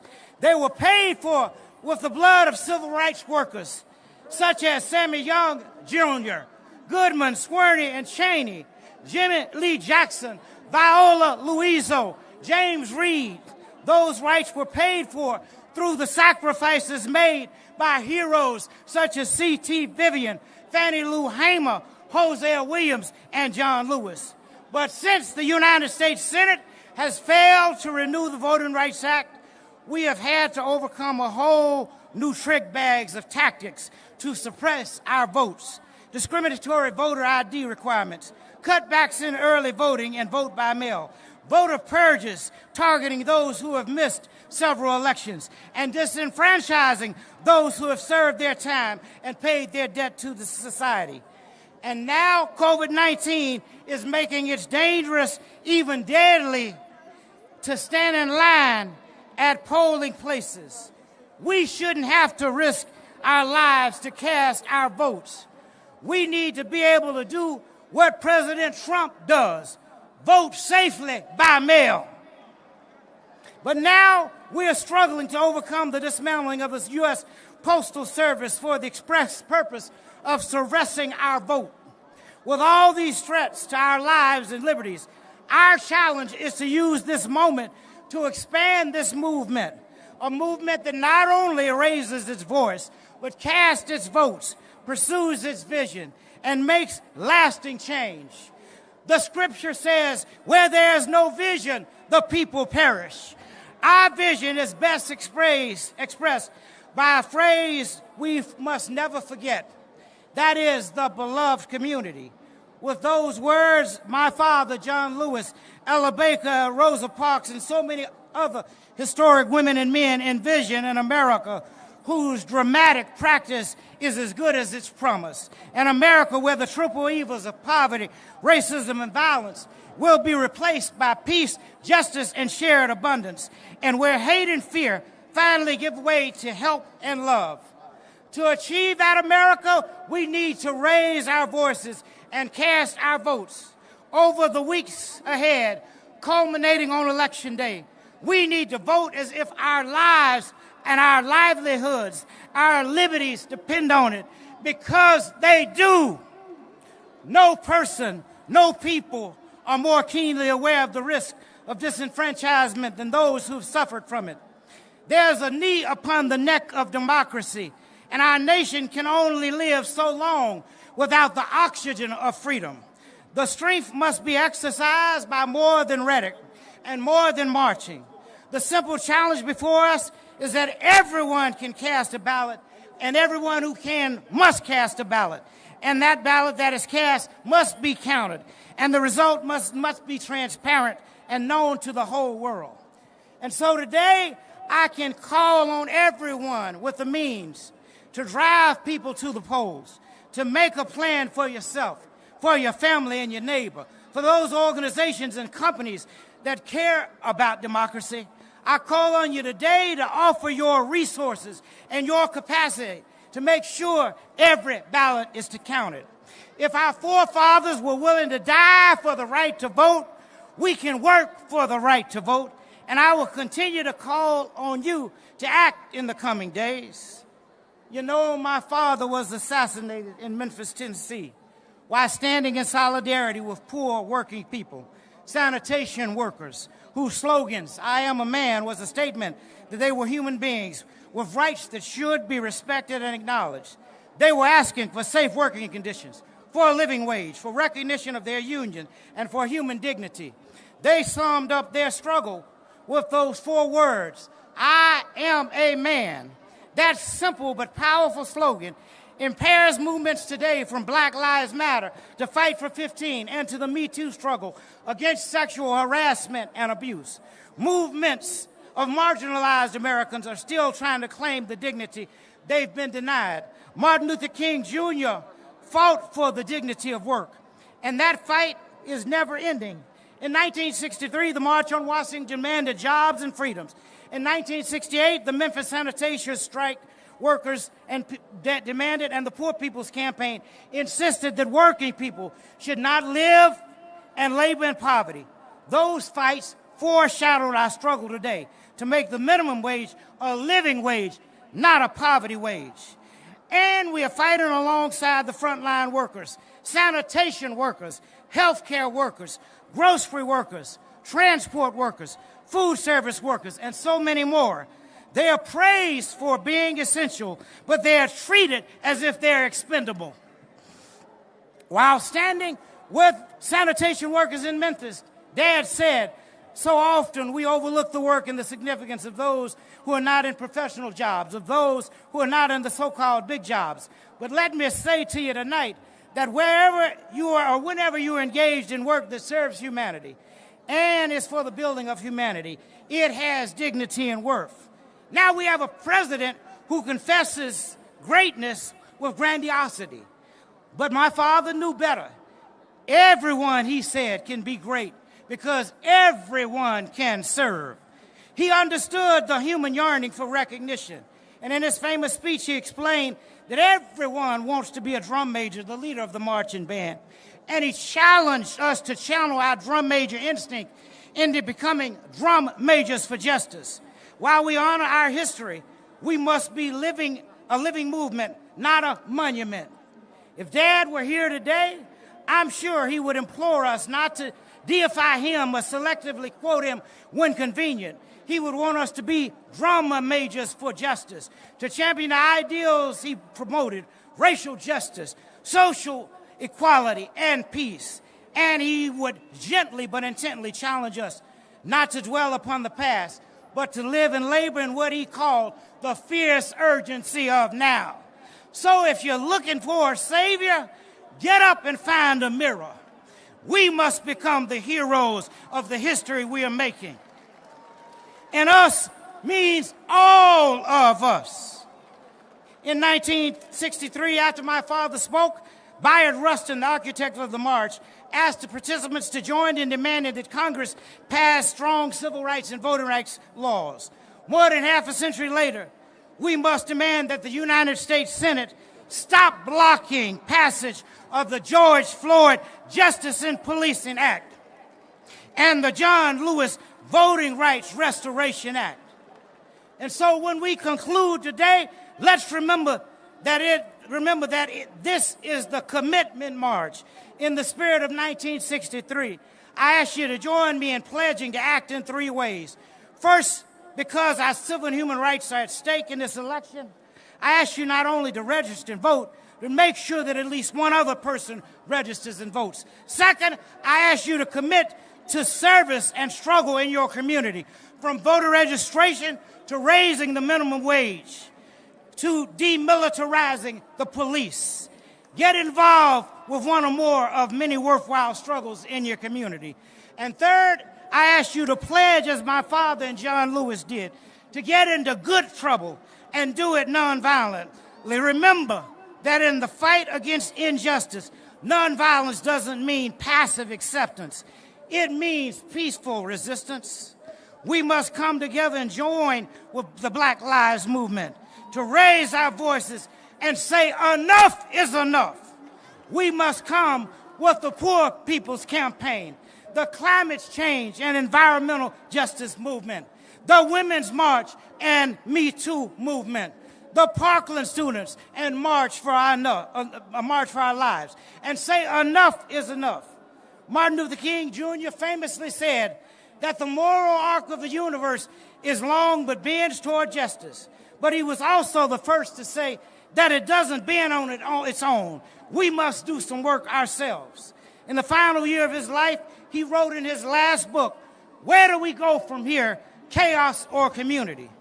Well, my sisters and brothers and dear friends, in this defining moment for our history and our country, we must answer Dr. King's question. Will our answer be chaos or community? I believe some have chosen the answer with chaos, including the current occupant in the White House today. But we who believe must choose community, because if we choose community, we can avoid watching the dream turn into a permanent nightmare. If we choose community, 50 years from now, people will say that we were able to redeem the soul of America and begin to fulfill the promise of democracy by systematically eliminating systematic racism and exploitation. My friends, if we choose community, we will be able to answer in the affirmative to the scripture. Here comes that dreamer. Come, let's slay him, and we shall see what will become of his dream.